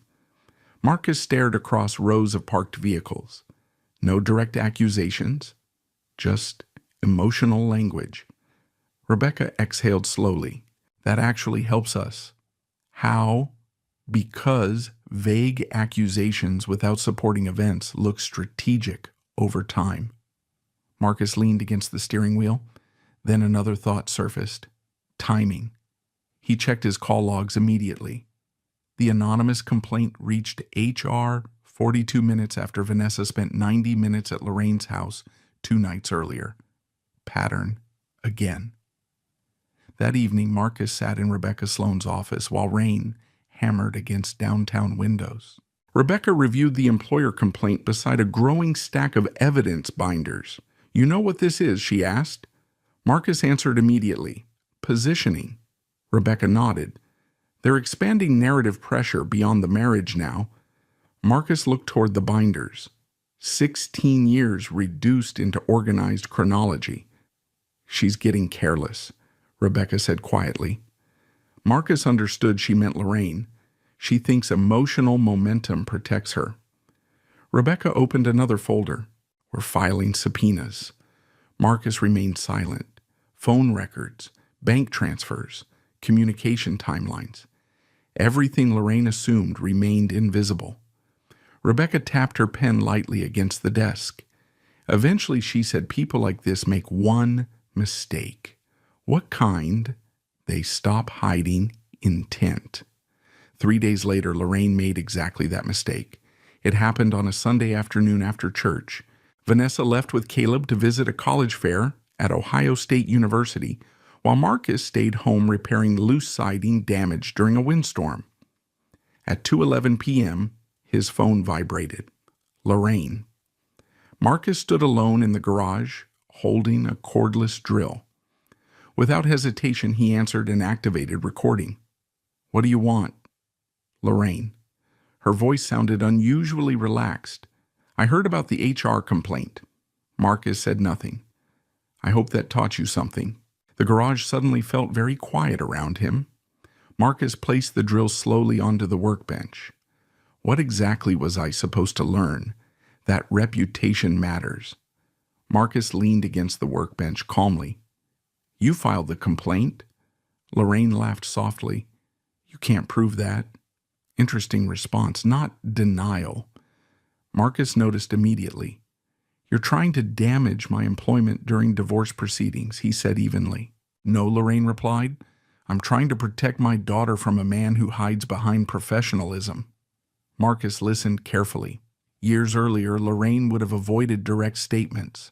Now she sounded comfortable, victorious. You know what your problem is, Lorraine continued. You think documents make you trustworthy. Marcus remained silent. But courts care about emotional patterns, now, she said, not just paperwork.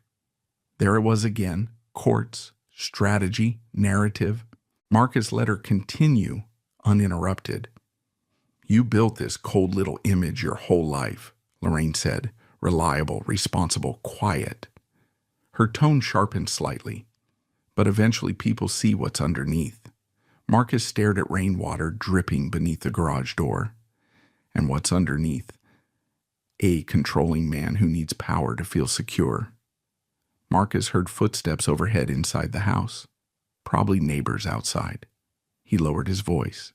You've spent 18 years trying to make people believe that. Lorraine paused briefly. Then came the sentence that changed everything. No, she said softly. I spent 18 years making sure Vanessa would leave you before you destroyed her completely. Marcus closed his eyes once, not from pain, from recognition.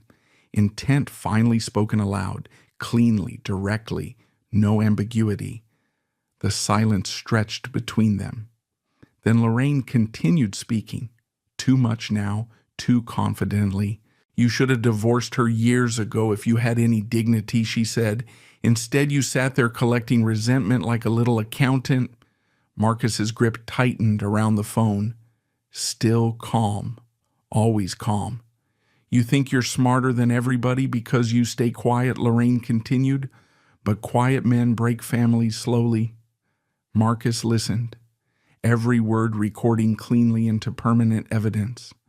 Then Lorraine made the fatal mistake. You're going to lose that house, she said, and once Vanessa gets primary custody, Caleb won't want much to do with you anyway. Marcus opened his eyes slowly. There it was, not concern, objective, planned outcome. The conversation lasted another 6 minutes. Marcus barely spoke. Lorraine filled silence willingly now. When the call finally ended, Marcus stood motionless inside the garage while rain echoed softly overhead. Then he replayed the recording immediately, twice. At 3:08 p.m., Marcus sat inside Rebecca Sloan's office again. The audio played through conference room speakers. Rebecca listened without interrupting. When the call ended, she leaned back slowly in her chair. For the first time since meeting Marcus, Rebecca smiled openly, not happily, professionally. That, she said quietly, is the strongest evidence we have so far. Marcus looked at the paused waveform frozen across the laptop screen. Lorraine's voice captured permanently in digital blue lines. She admitted intent, Rebecca continued. Interference, narrative shaping, custody positioning. Marcus nodded once. Outside the office window downtown, Columbus traffic crawled through cold evening rain. Rebecca closed the laptop carefully. They've spent years building emotional smoke, she said. Now we start introducing fire alarms. And across town, completely unaware of the damage she had just caused herself, Lorraine Bennett was still calling relatives to discuss how confidently the divorce was progressing. The deposition took place on a gray Thursday morning in April, inside the conference suite of Sloan and Kettering Family Law. Downtown Columbus sat beneath steady rain that turned every window into blurred silver glass. Marcus arrived at 8:12 a.m., wearing a dark navy suit and carrying nothing except a slim leather folder. The black evidence case stayed locked inside Rebecca Sloan's office, waiting. Marcus stepped off the elevator and immediately saw Lorraine Bennett standing near reception beside Vanessa and their attorney, Richard Feldman. Lorraine looked immaculate, cream-colored blazer, pearl earrings, perfect posture, the appearance of a respected retired educator who volunteered at church fundraisers and sent handwritten birthday cards. Exactly the image she spent years building. Vanessa looked different, thinner, tired around the eyes. She avoided looking directly at Marcus when he entered. Richard Feldman approached first with professional politeness. Mr. Washington. Marcus shook his hand once. No hostility, no performance. Rebecca emerged from the conference room moments later carrying 2 binders pressed against her chest. Let's begin. The deposition room felt aggressively neutral. Long walnut table, pitcher of water. Legal pads arranged neatly beneath fluorescent lights. A court reporter sat quietly near the wall, preparing the equipment, while rain tapped softly against distant windows. Marcus took his seat beside Rebecca. Across from him, Lorraine folded her hands elegantly atop the table, composed, confident. That confidence mattered. Rebecca noticed it too. The deposition began routinely. Names, addresses, employment history. Then the questioning narrowed. Mrs. Bennett, Rebecca said calmly, "Would you describe your relationship with your daughter Vanessa as close? Very close. And your relationship with Marcus Washington Lorraine?" offered a sad smile. "I tried very hard over the years." Marcus almost admired the delivery, measured disappointment, maternal concern. "Nothing aggressive." Rebecca nodded lightly. "Did you regularly discuss Marcus with Vanessa during the marriage occasionally? Like any mother would. Did you ever encourage Vanessa to divorce Marcus? Absolutely not." No hesitation. Marcus watched Lorraine carefully. The same smooth certainty she used in every social setting. Rebecca turned a page. "Did you ever advise Vanessa regarding custody strategy involving Caleb Washington?" Richard Feldman immediately looked up. "Objection to form." Rebecca nodded slightly. Lorraine answered anyway. "No." Still smooth. Still confident. Rebecca continued. "Did you ever describe Marcus as emotionally unsafe?" Lorraine sighed softly. "I may have expressed concern privately." Concern based on what behavior specifically? Lorraine paused. "Barely noticeable. He could be emotionally cold. Can you provide examples?" Another pause. Longer this time. Marcus recognized the shift immediately. Vague accusations struggled under direct structure. Lorraine adjusted her bracelet. "It's difficult to explain unless you lived with it." Rebecca wrote something briefly on her legal pad. Then she looked up calmly. "Mrs. Bennett, have you ever attempted to influence how Vanessa described Marcus during therapy sessions?" "No." The answer arrived too quickly. Rebecca nodded once. Then she reached into her briefcase. Marcus felt the room's atmosphere change instantly, not dramatically. Subtly, like pressure dropping before a storm. Rebecca connected a small speaker to her laptop. Richard Feldman frowned slightly. Lorraine remained composed. "Mrs. Bennett," Rebecca said quietly, "I'm going to play a short audio clip." Lorraine blinked once. Still calm. Rebecca pressed play. Static crackled briefly. Then Lorraine's own voice filled the room. "She needs to cry earlier in the session. Focus on emotional safety. Therapists react to that." Silence hit the room immediately afterward. Heavy. Physical. Lorraine's face changed almost imperceptibly. Not panic. Recognition. Marcus watched her eyes sharpen as realization spread. Rebecca let the silence remain untouched for several seconds. Then, "Is that your voice?" Mrs. Bennett. Lorraine swallowed once. "It sounds edited." Marcus almost looked away at that moment. Not from sympathy, from familiarity. Fraud suspects often reacted the same way during first evidence exposure. Deny authenticity before processing implications. Rebecca remained calm.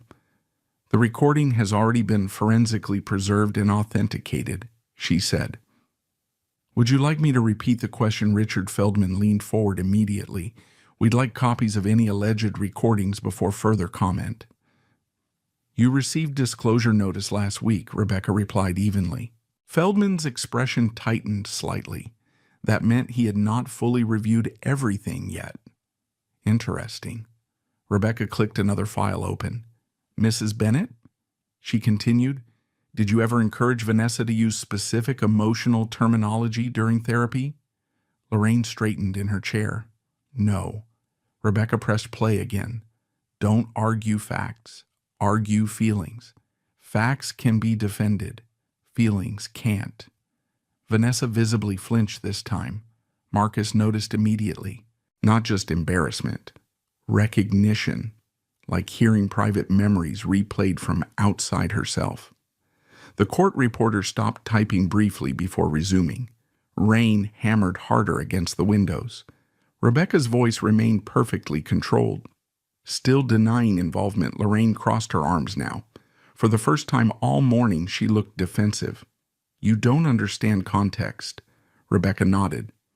"Then explain the context." Lorraine glanced toward Vanessa instinctively. Small mistake, Marcus saw it. Rebecca saw it too. "She was hurting," Lorraine said carefully. "I was helping my daughter communicate by scripting emotional terminology." "That's unfair." Rebecca ignored the statement completely. Another audio file loaded. Marcus recognized it immediately from the timestamp. The custody recording. "You should reduce how much alone time Marcus gets with Caleb." Gradually. This time the silence afterward lasted longer. Much longer. Vanessa stared downward at the table. Richard Feldman removed his glasses slowly. Lorraine's jaw tightened visibly. Rebecca folded her hands together. "Mrs. Bennett?" She asked quietly, "Why were you discussing custody positioning?" Before divorce proceedings officially began, Lorraine finally lost some composure. "I was protecting my grandson." "From what specifically he creates emotional instability, documented where he manipulates quietly." Rebecca tilted her head slightly. "Can you identify a single incident?" Lorraine opened her mouth, stopped, tried again. Nothing concrete arrived. Because there never had been anything concrete, only years of emotional framing repeated often enough to feel true. Rebecca waited calmly. Marcus remained motionless beside her. Then Rebecca delivered the next blow. "Mrs. Bennett," she said softly, "we currently possess approximately 16 years of recordings." Lorraine turned toward Marcus sharply for the first time, real shock finally appearing. Marcus met her eyes calmly. No anger, no satisfaction, just stillness. Rebecca continued speaking while opening another box beside the table. Inside sat transcript binders, dozens of them, chronologically labeled, year 3, year 4, year 5, all the way through year 18. One by one, Rebecca stacked them onto the conference table. The sound echoed heavily through the room, thud, thud, thud. 42 binders total. Vanessa stared at them like physical evidence from another life. Richard Feldman's face drained slowly of confidence, and Lorraine finally looked uncertain. Not guilty yet, not defeated, but shaken. Because for 18 years she believed conversations disappeared after speaking them. Now every sentence existed permanently. Rebecca opened one binder carefully. "Page 214, she said calmly. "Would you like me to read your comments regarding financial manipulation strategy next?" Lorraine looked toward Vanessa again. Vanessa did not look back. That detail mattered more than anything else Marcus had seen all morning. The emotional alignment between mother and daughter had fractured slightly, just enough. Rebecca closed the binder softly. "We'll break for 10 minutes. Everyone stood slowly. The court reporter exited first. Richard Feldman immediately pulled Vanessa aside near the windows for urgent discussion. Lorraine remained seated alone for several seconds. Marcus gathered papers quietly beside Rebecca. Then Lorraine finally looked directly at him. "How long?" she asked softly. Marcus adjusted his cuff without expression. "Long enough." Lorraine stared at him in disbelief, not because he recorded her, because he stayed silent while doing it.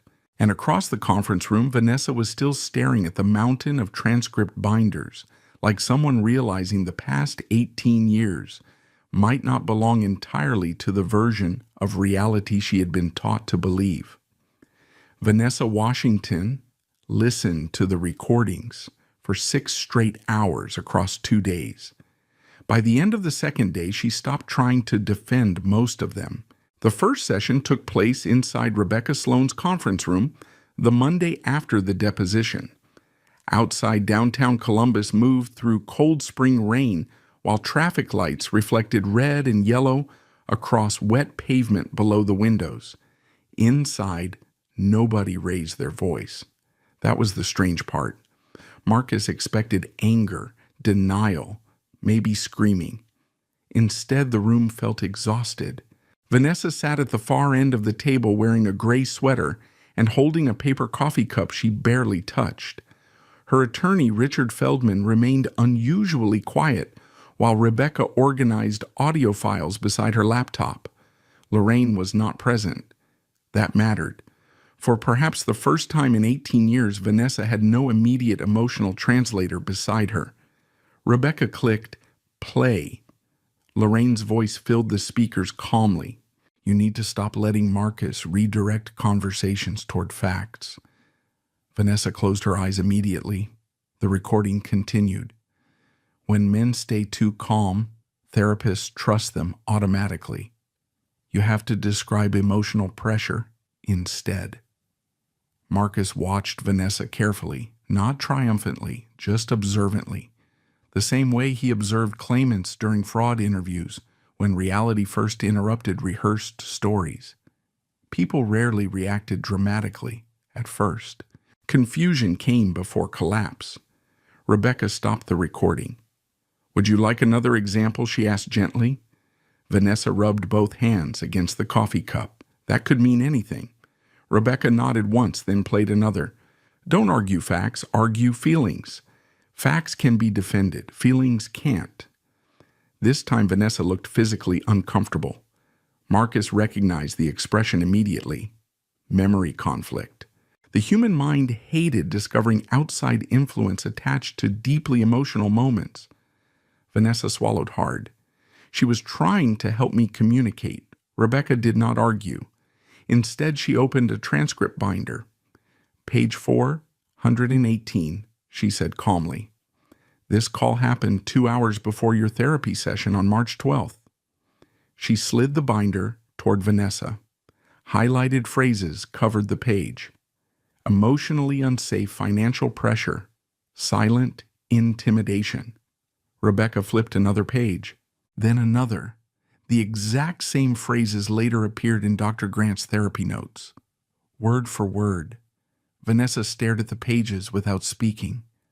Marcus remained silent too, not because he lacked emotion, because Rebecca warned him already. Do not comfort her while evidence unfolds. Confusion must settle naturally. So Marcus sat quietly with both hands folded, while 18 years slowly rearranged themselves inside his wife's mind. Around noon, Rebecca paused playback. We can stop here for today if needed. Vanessa shook her head immediately. No. The answer surprised everyone slightly, even Marcus. Vanessa looked toward him briefly for the first time all morning. How long have you had these? Marcus answered honestly. Since year 3. Vanessa stared at him in disbelief. You recorded my mother for 15 years, 16. The correction landed heavily. Vanessa leaned back slowly in her chair.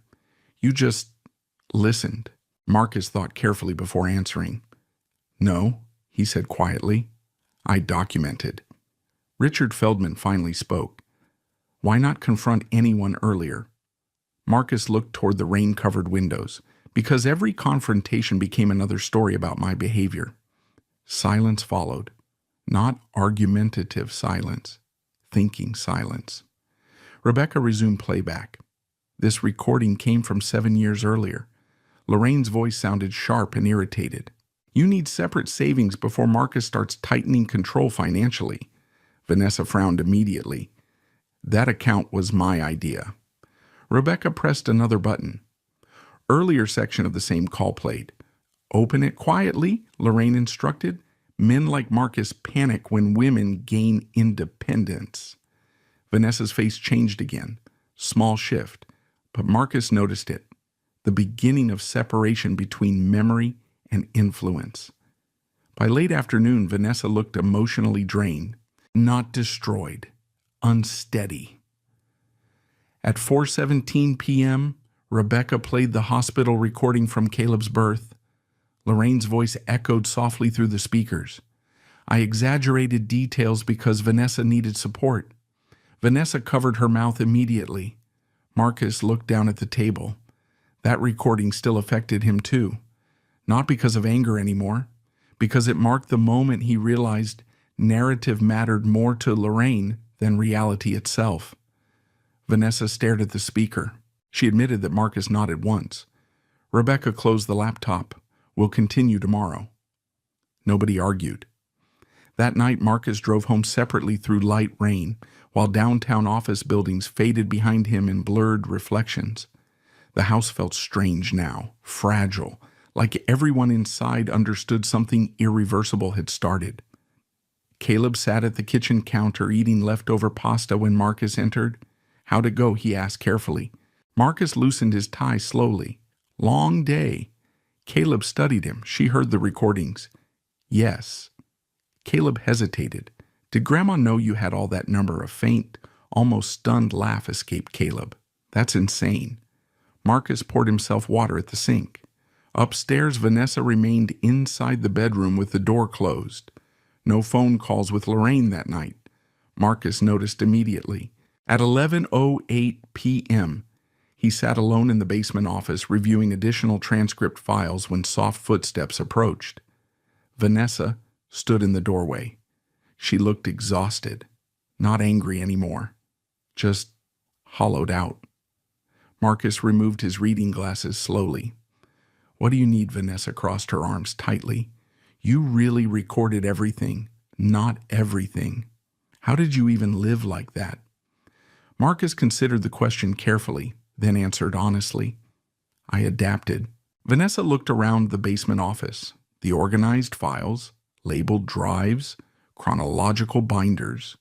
You built an entire case against my mother. Marcus shook his head once. No. He looked directly at her then. I built protection for myself. That answer hit harder than accusation would have. Vanessa lowered herself slowly into the chair across from him. For several moments, neither spoke. Finally, she asked quietly, Did you hate me? Marcus blinked once. No. Vanessa's eyes reddened immediately.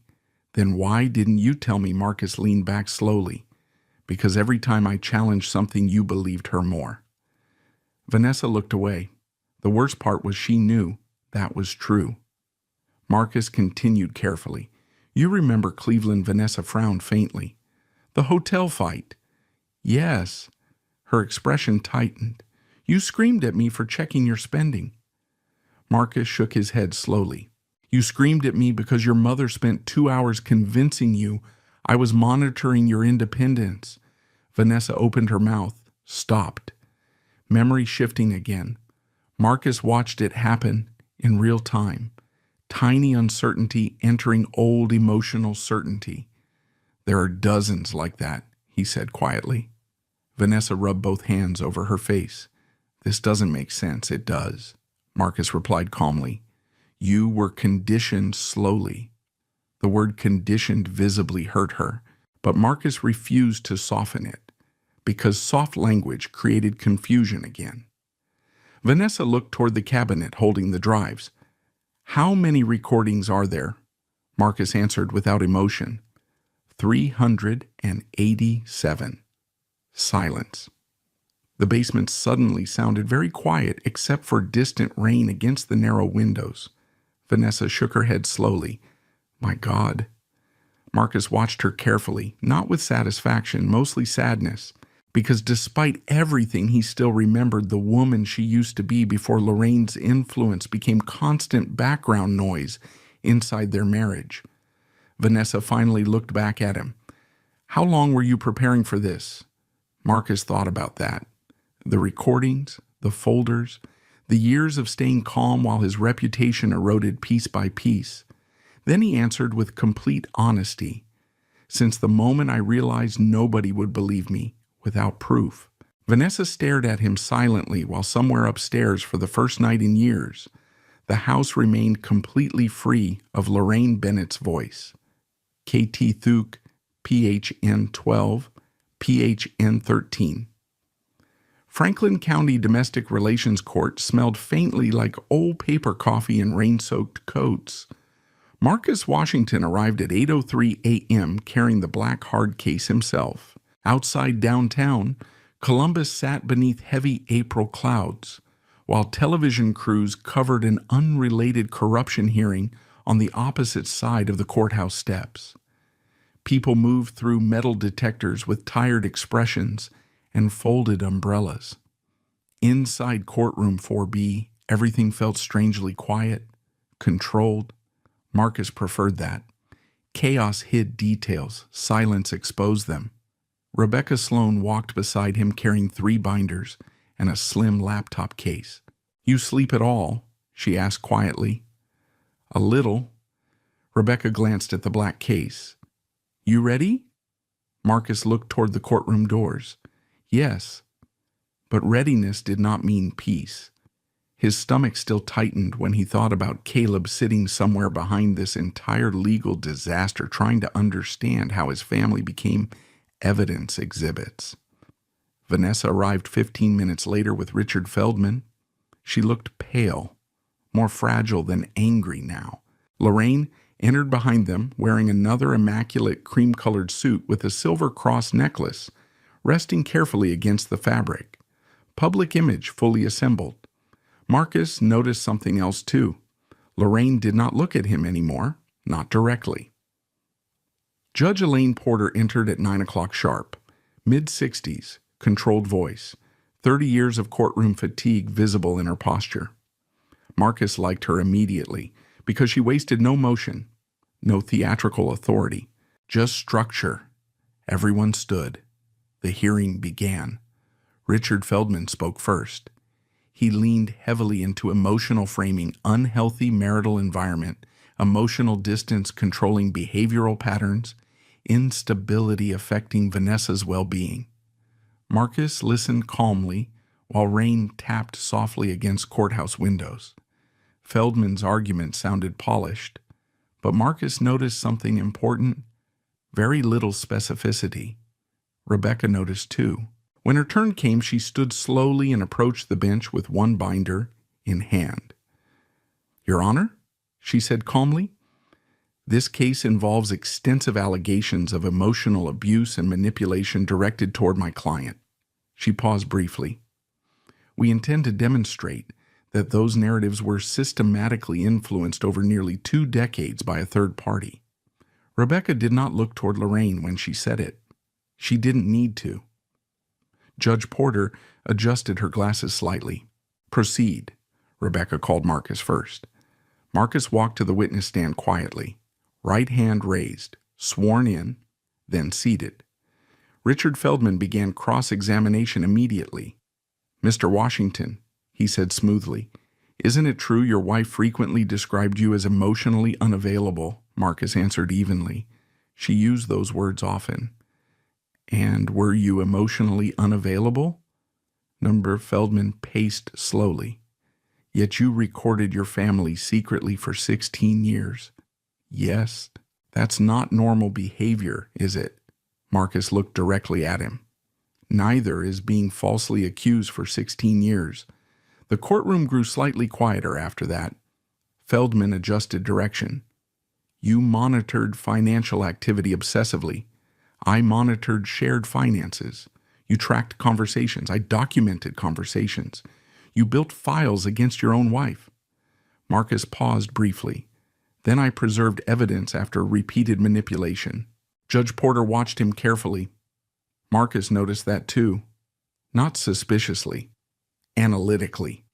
Feldman attempted another angle. "Mr. Washington, would you describe yourself as emotionally expressive?" Marcus answered honestly. "No." "And isn't it possible your emotional detachment created fear inside your home?" Marcus folded his hands together calmly. "No." "Why not?" "Because calmness is not abuse." Silence followed, short, heavy. Feldman returned to his table.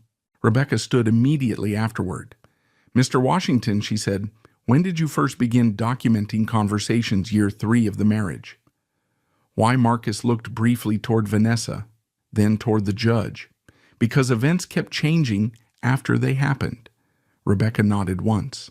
Can you clarify? Marcus spoke carefully. Arguments were rewritten later. Conversations were described inaccurately. Emotional narratives replaced factual ones repeatedly. Rebecca approached the evidence table. Did you confront anyone initially? Yes. What happened? It made things worse. Rebecca pressed a button on her laptop. Audio filled the courtroom speakers. Lorraine's voice echoed clearly. Don't argue facts.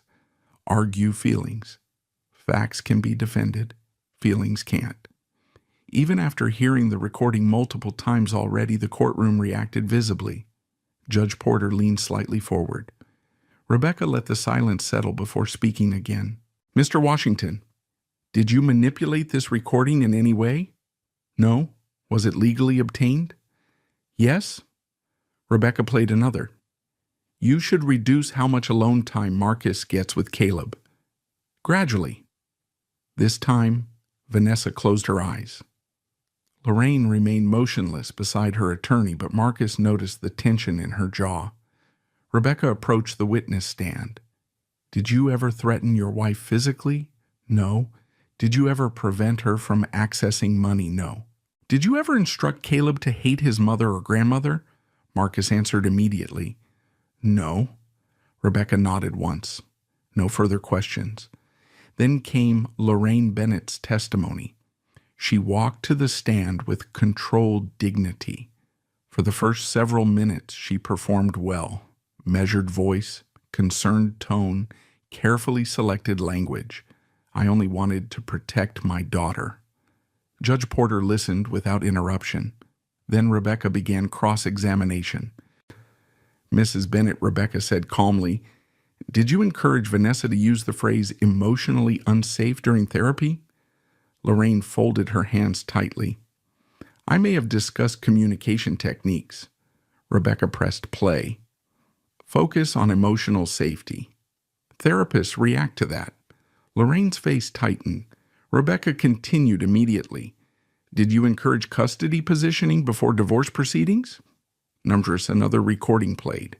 You should reduce how much alone time Marcus gets with Caleb.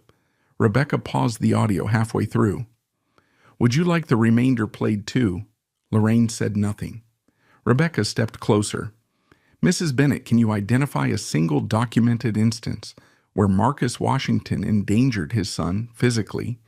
Number verbally, Lorraine hesitated. No. Financially, no. Rebecca nodded slowly.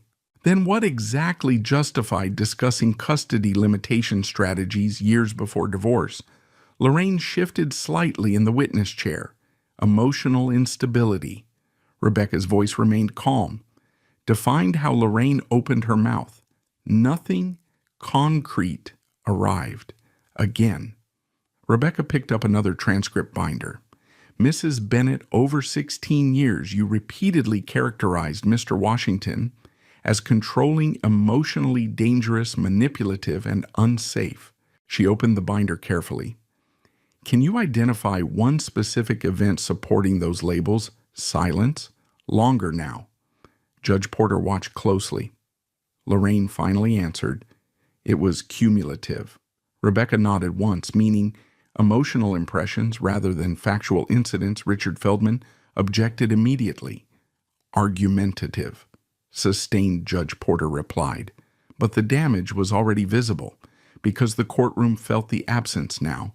No police reports, no violence, no threats, no documented intimidation, only narrative. Rebecca delivered the final question quietly.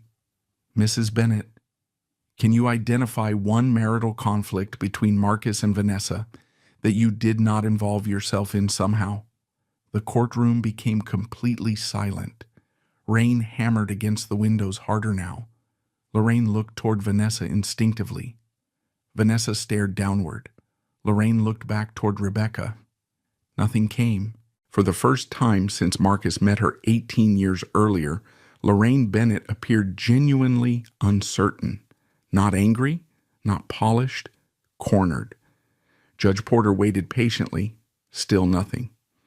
Marcus watched carefully from counsel table. He felt no triumph, only exhaustion.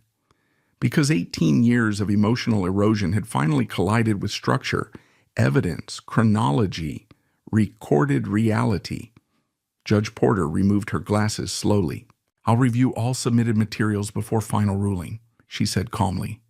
Court recessed shortly afterward. People stood slowly around the courtroom. Papers shuffled, chairs moved, muted conversations returned. Marcus closed the black case carefully beside the table. Across the room, Vanessa remained seated motionless, while Lorraine whispered urgently beside her. But Vanessa no longer looked reassured by her mother's voice. And for the first time since this entire process began, Marcus noticed something else inside the courtroom. People were no longer looking at him like the dangerous person in the room. They were looking at Lorraine. The final ruling came 3 weeks later, on a cold Monday morning in May. Rain had finally stopped over Columbus, but the city still looked washed out beneath pale gray skies. Marcus parked outside Franklin County Domestic Relations Court at 7:41 a.m. and sat inside the Honda for nearly 2 minutes before turning off the engine. Not praying, not rehearsing, just breathing. The courthouse steps glistened faintly from overnight rain, while attorneys carrying leather briefcases moved quickly through security lines. Marcus carried the black case one final time. By then it felt heavier emotionally than physically. Inside courtroom 4B, the atmosphere was different from previous hearings. Quieter, less theatrical. The emotional certainty Vanessa's side once carried had faded almost completely after the recording surfaced. Richard Feldman no longer moved confidently around the courtroom.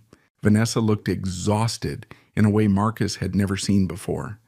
Not angry anymore, not defensive, just emotionally worn down by the realization that years of memories no longer fit together cleanly.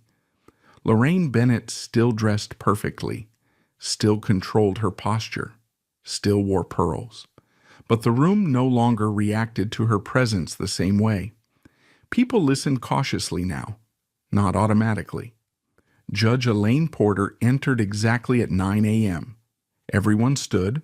Marcus noticed Caleb seated quietly in the back row beside a court-appointed family representative. 17 years old now, too old to be shielded from any of this completely. Their eyes met briefly. Caleb gave a small nod. Marcus returned it once. Then Judge Porter began reading. Her voice remained steady and clinical. After reviewing testimony, financial records, counseling, documentation, communication logs, and authenticated recordings, Marcus listened without moving. The court finds insufficient evidence supporting claims of emotional abuse, coercive financial control, or parental intimidation by Mr. Washington. Silence settled heavily across the courtroom. Vanessa lowered her eyes immediately. Lorraine's jaw tightened. Judge Porter continued. The court additionally finds substantial evidence of prolonged third-party interference in the marital relationship. Rebecca Sloan remained perfectly expressionless beside Marcus, but he noticed her hand stop moving across her legal pad. That was enough. Judge Porter adjusted her glasses slightly.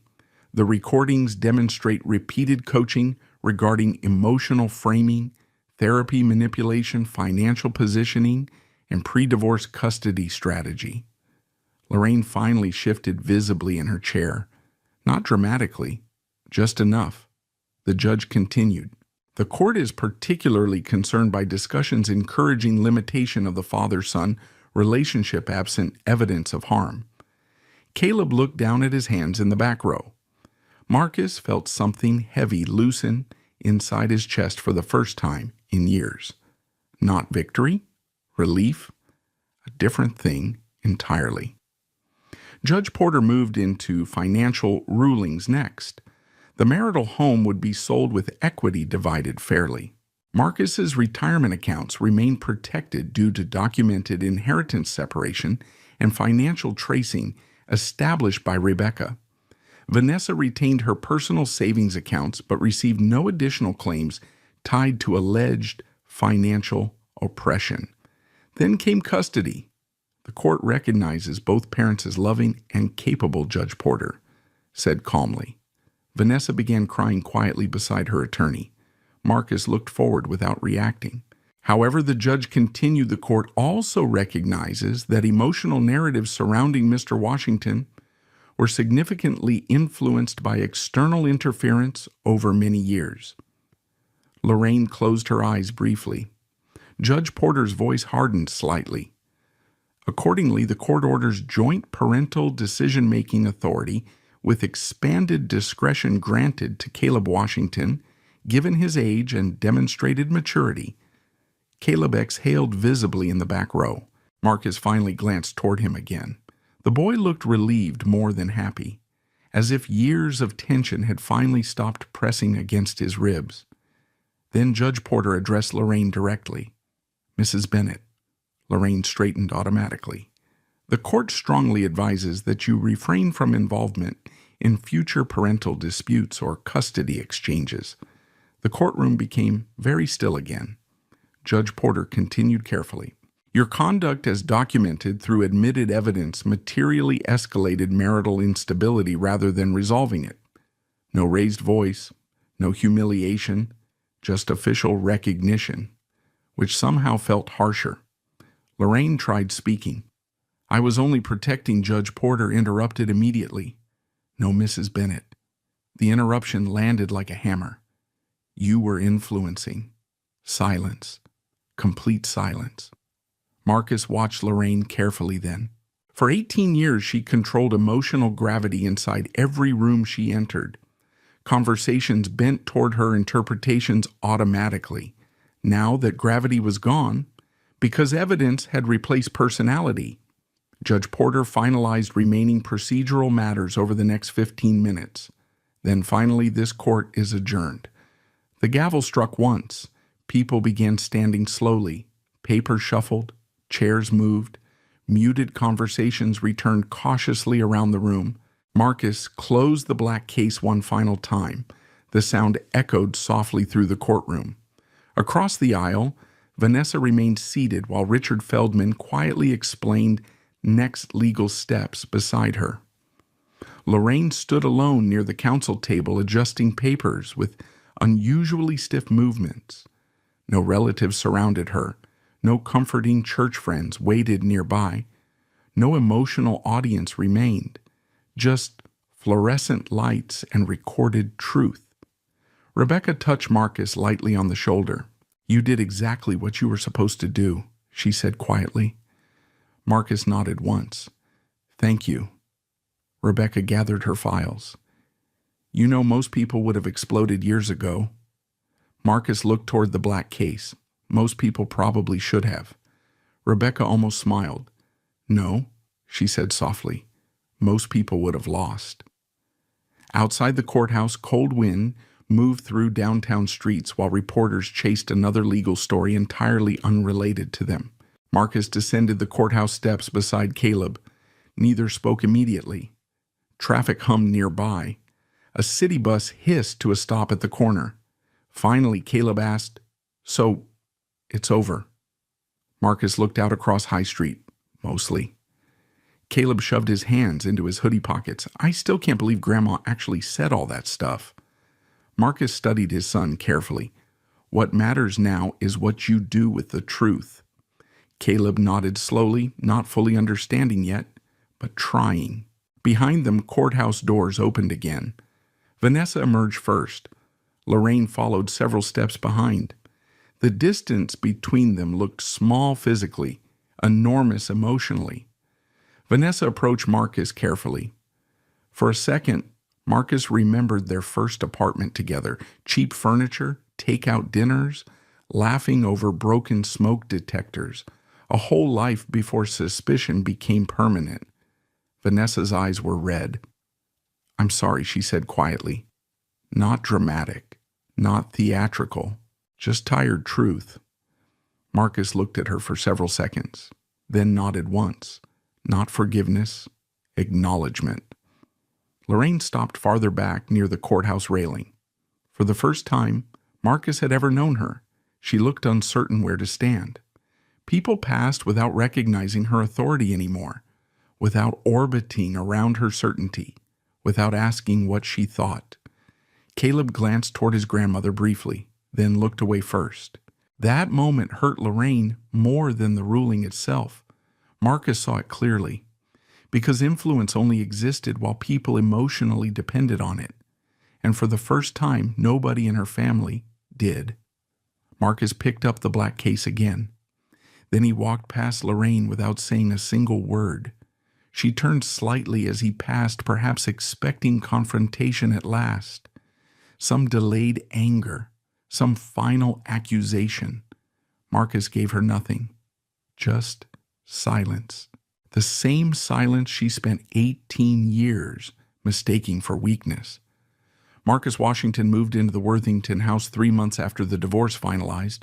2 bedrooms, 1 bathroom, small fenced backyard, built in 1958. The kitchen cabinets were older than Caleb, and the hardwood floors creaked near the hallway every time someone walked past the laundry room. Marcus liked it immediately, not because it was impressive, because it was quiet. The first morning there, he woke before sunrise out of habit and stood barefoot in the kitchen while coffee brewed slowly beside the window.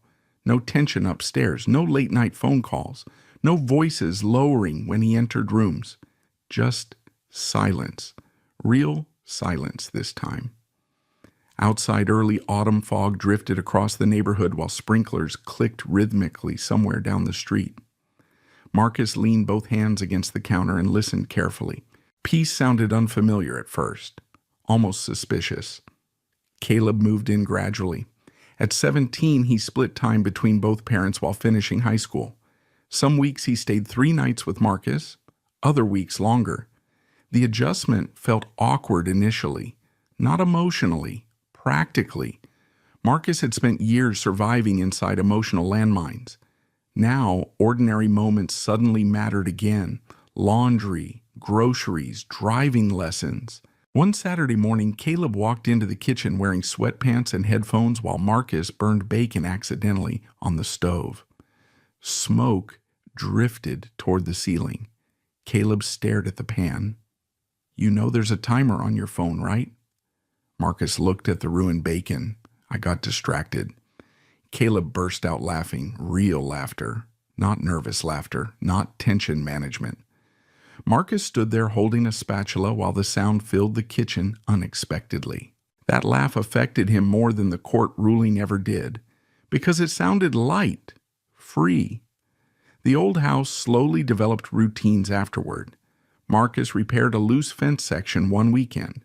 Caleb painted part of the garage badly and denied it looked uneven, even when it obviously did. On Sundays, they watched football while eating takeout wings from a place near Polaris Parkway. Ordinary life returned piece by piece. Marcus still worked at Mid-State Mutual Insurance downtown, still woke early, still drove the same Honda Accord despite Caleb repeatedly calling it historically depressing. But coworkers treated him differently now, not dramatically, just cleaner. The HR complaint quietly disappeared after Rebecca Sloan provided timeline documentation connected to the divorce proceedings. Harold Whitmore never mentioned it again directly. One afternoon, however, Harold paused beside Marcus's cubicle while reviewing quarterly reports. "You know," he said casually, "most people would have panicked." Marcus looked up from a fraud file. "Maybe." Harold adjusted his glasses. "Good thing you're not most people." Then he walked away. Marcus returned to work without responding. That was enough. Vanessa moved into a condominium near Westerville after selling the marital home. At first, communication between her and Marcus remained stiff and procedural. Pickup times, school schedules, college applications, nothing personal. But slowly small changes appeared. Vanessa stopped repeating Lorraine's emotional phrases automatically, stopped framing every disagreement like a psychological emergency, stopped calling her mother after every difficult conversation. The separation happened gradually enough that Marcus doubted she fully noticed it herself. One evening in October, Marcus arrived home after work and found an envelope taped to the front door. Handwritten. From Vanessa. Marcus opened it inside the kitchen while pasta boiled quietly on the stove. The letter was 4 pages long. No dramatic apology, no excuses. Just honesty written carefully, line by line. Vanessa admitted she stopped trusting her own interpretations years earlier. Lorraine became emotional translator for nearly every conflict. Therapy language replaced direct communication. Marcus's silence eventually felt suspicious because Lorraine constantly described it that way. One section made Marcus stop reading briefly. I think somewhere along the way I stopped hearing your actual voice and only heard what my mother said. Your silence meant. Marcus stood motionless in the kitchen for several seconds after reading that line. Steam rose quietly from the boiling pot beside him. Upstairs, Caleb argued loudly with online friends through a gaming headset. Normal noise. Healthy noise. Marcus folded the letter carefully and placed it inside a drawer rather than throwing it away. Not reconciliation, not romance, just recognition. Months passed. Winter arrived hard that year. Snow covered Worthington in thick, uneven layers, while Marcus spent Saturday morning shoveling the driveway before Caleb woke up. One afternoon in January, Marcus finally carried the black case downstairs into the basement storage room, the same case he carried into court, the same case that held 16 years of recordings. He placed it carefully on a metal shelf beside old tax files and Army memorabilia boxes. Then he opened it one last time. External drives, transcript binders, labels arranged chronologically. Marcus stared at them quietly.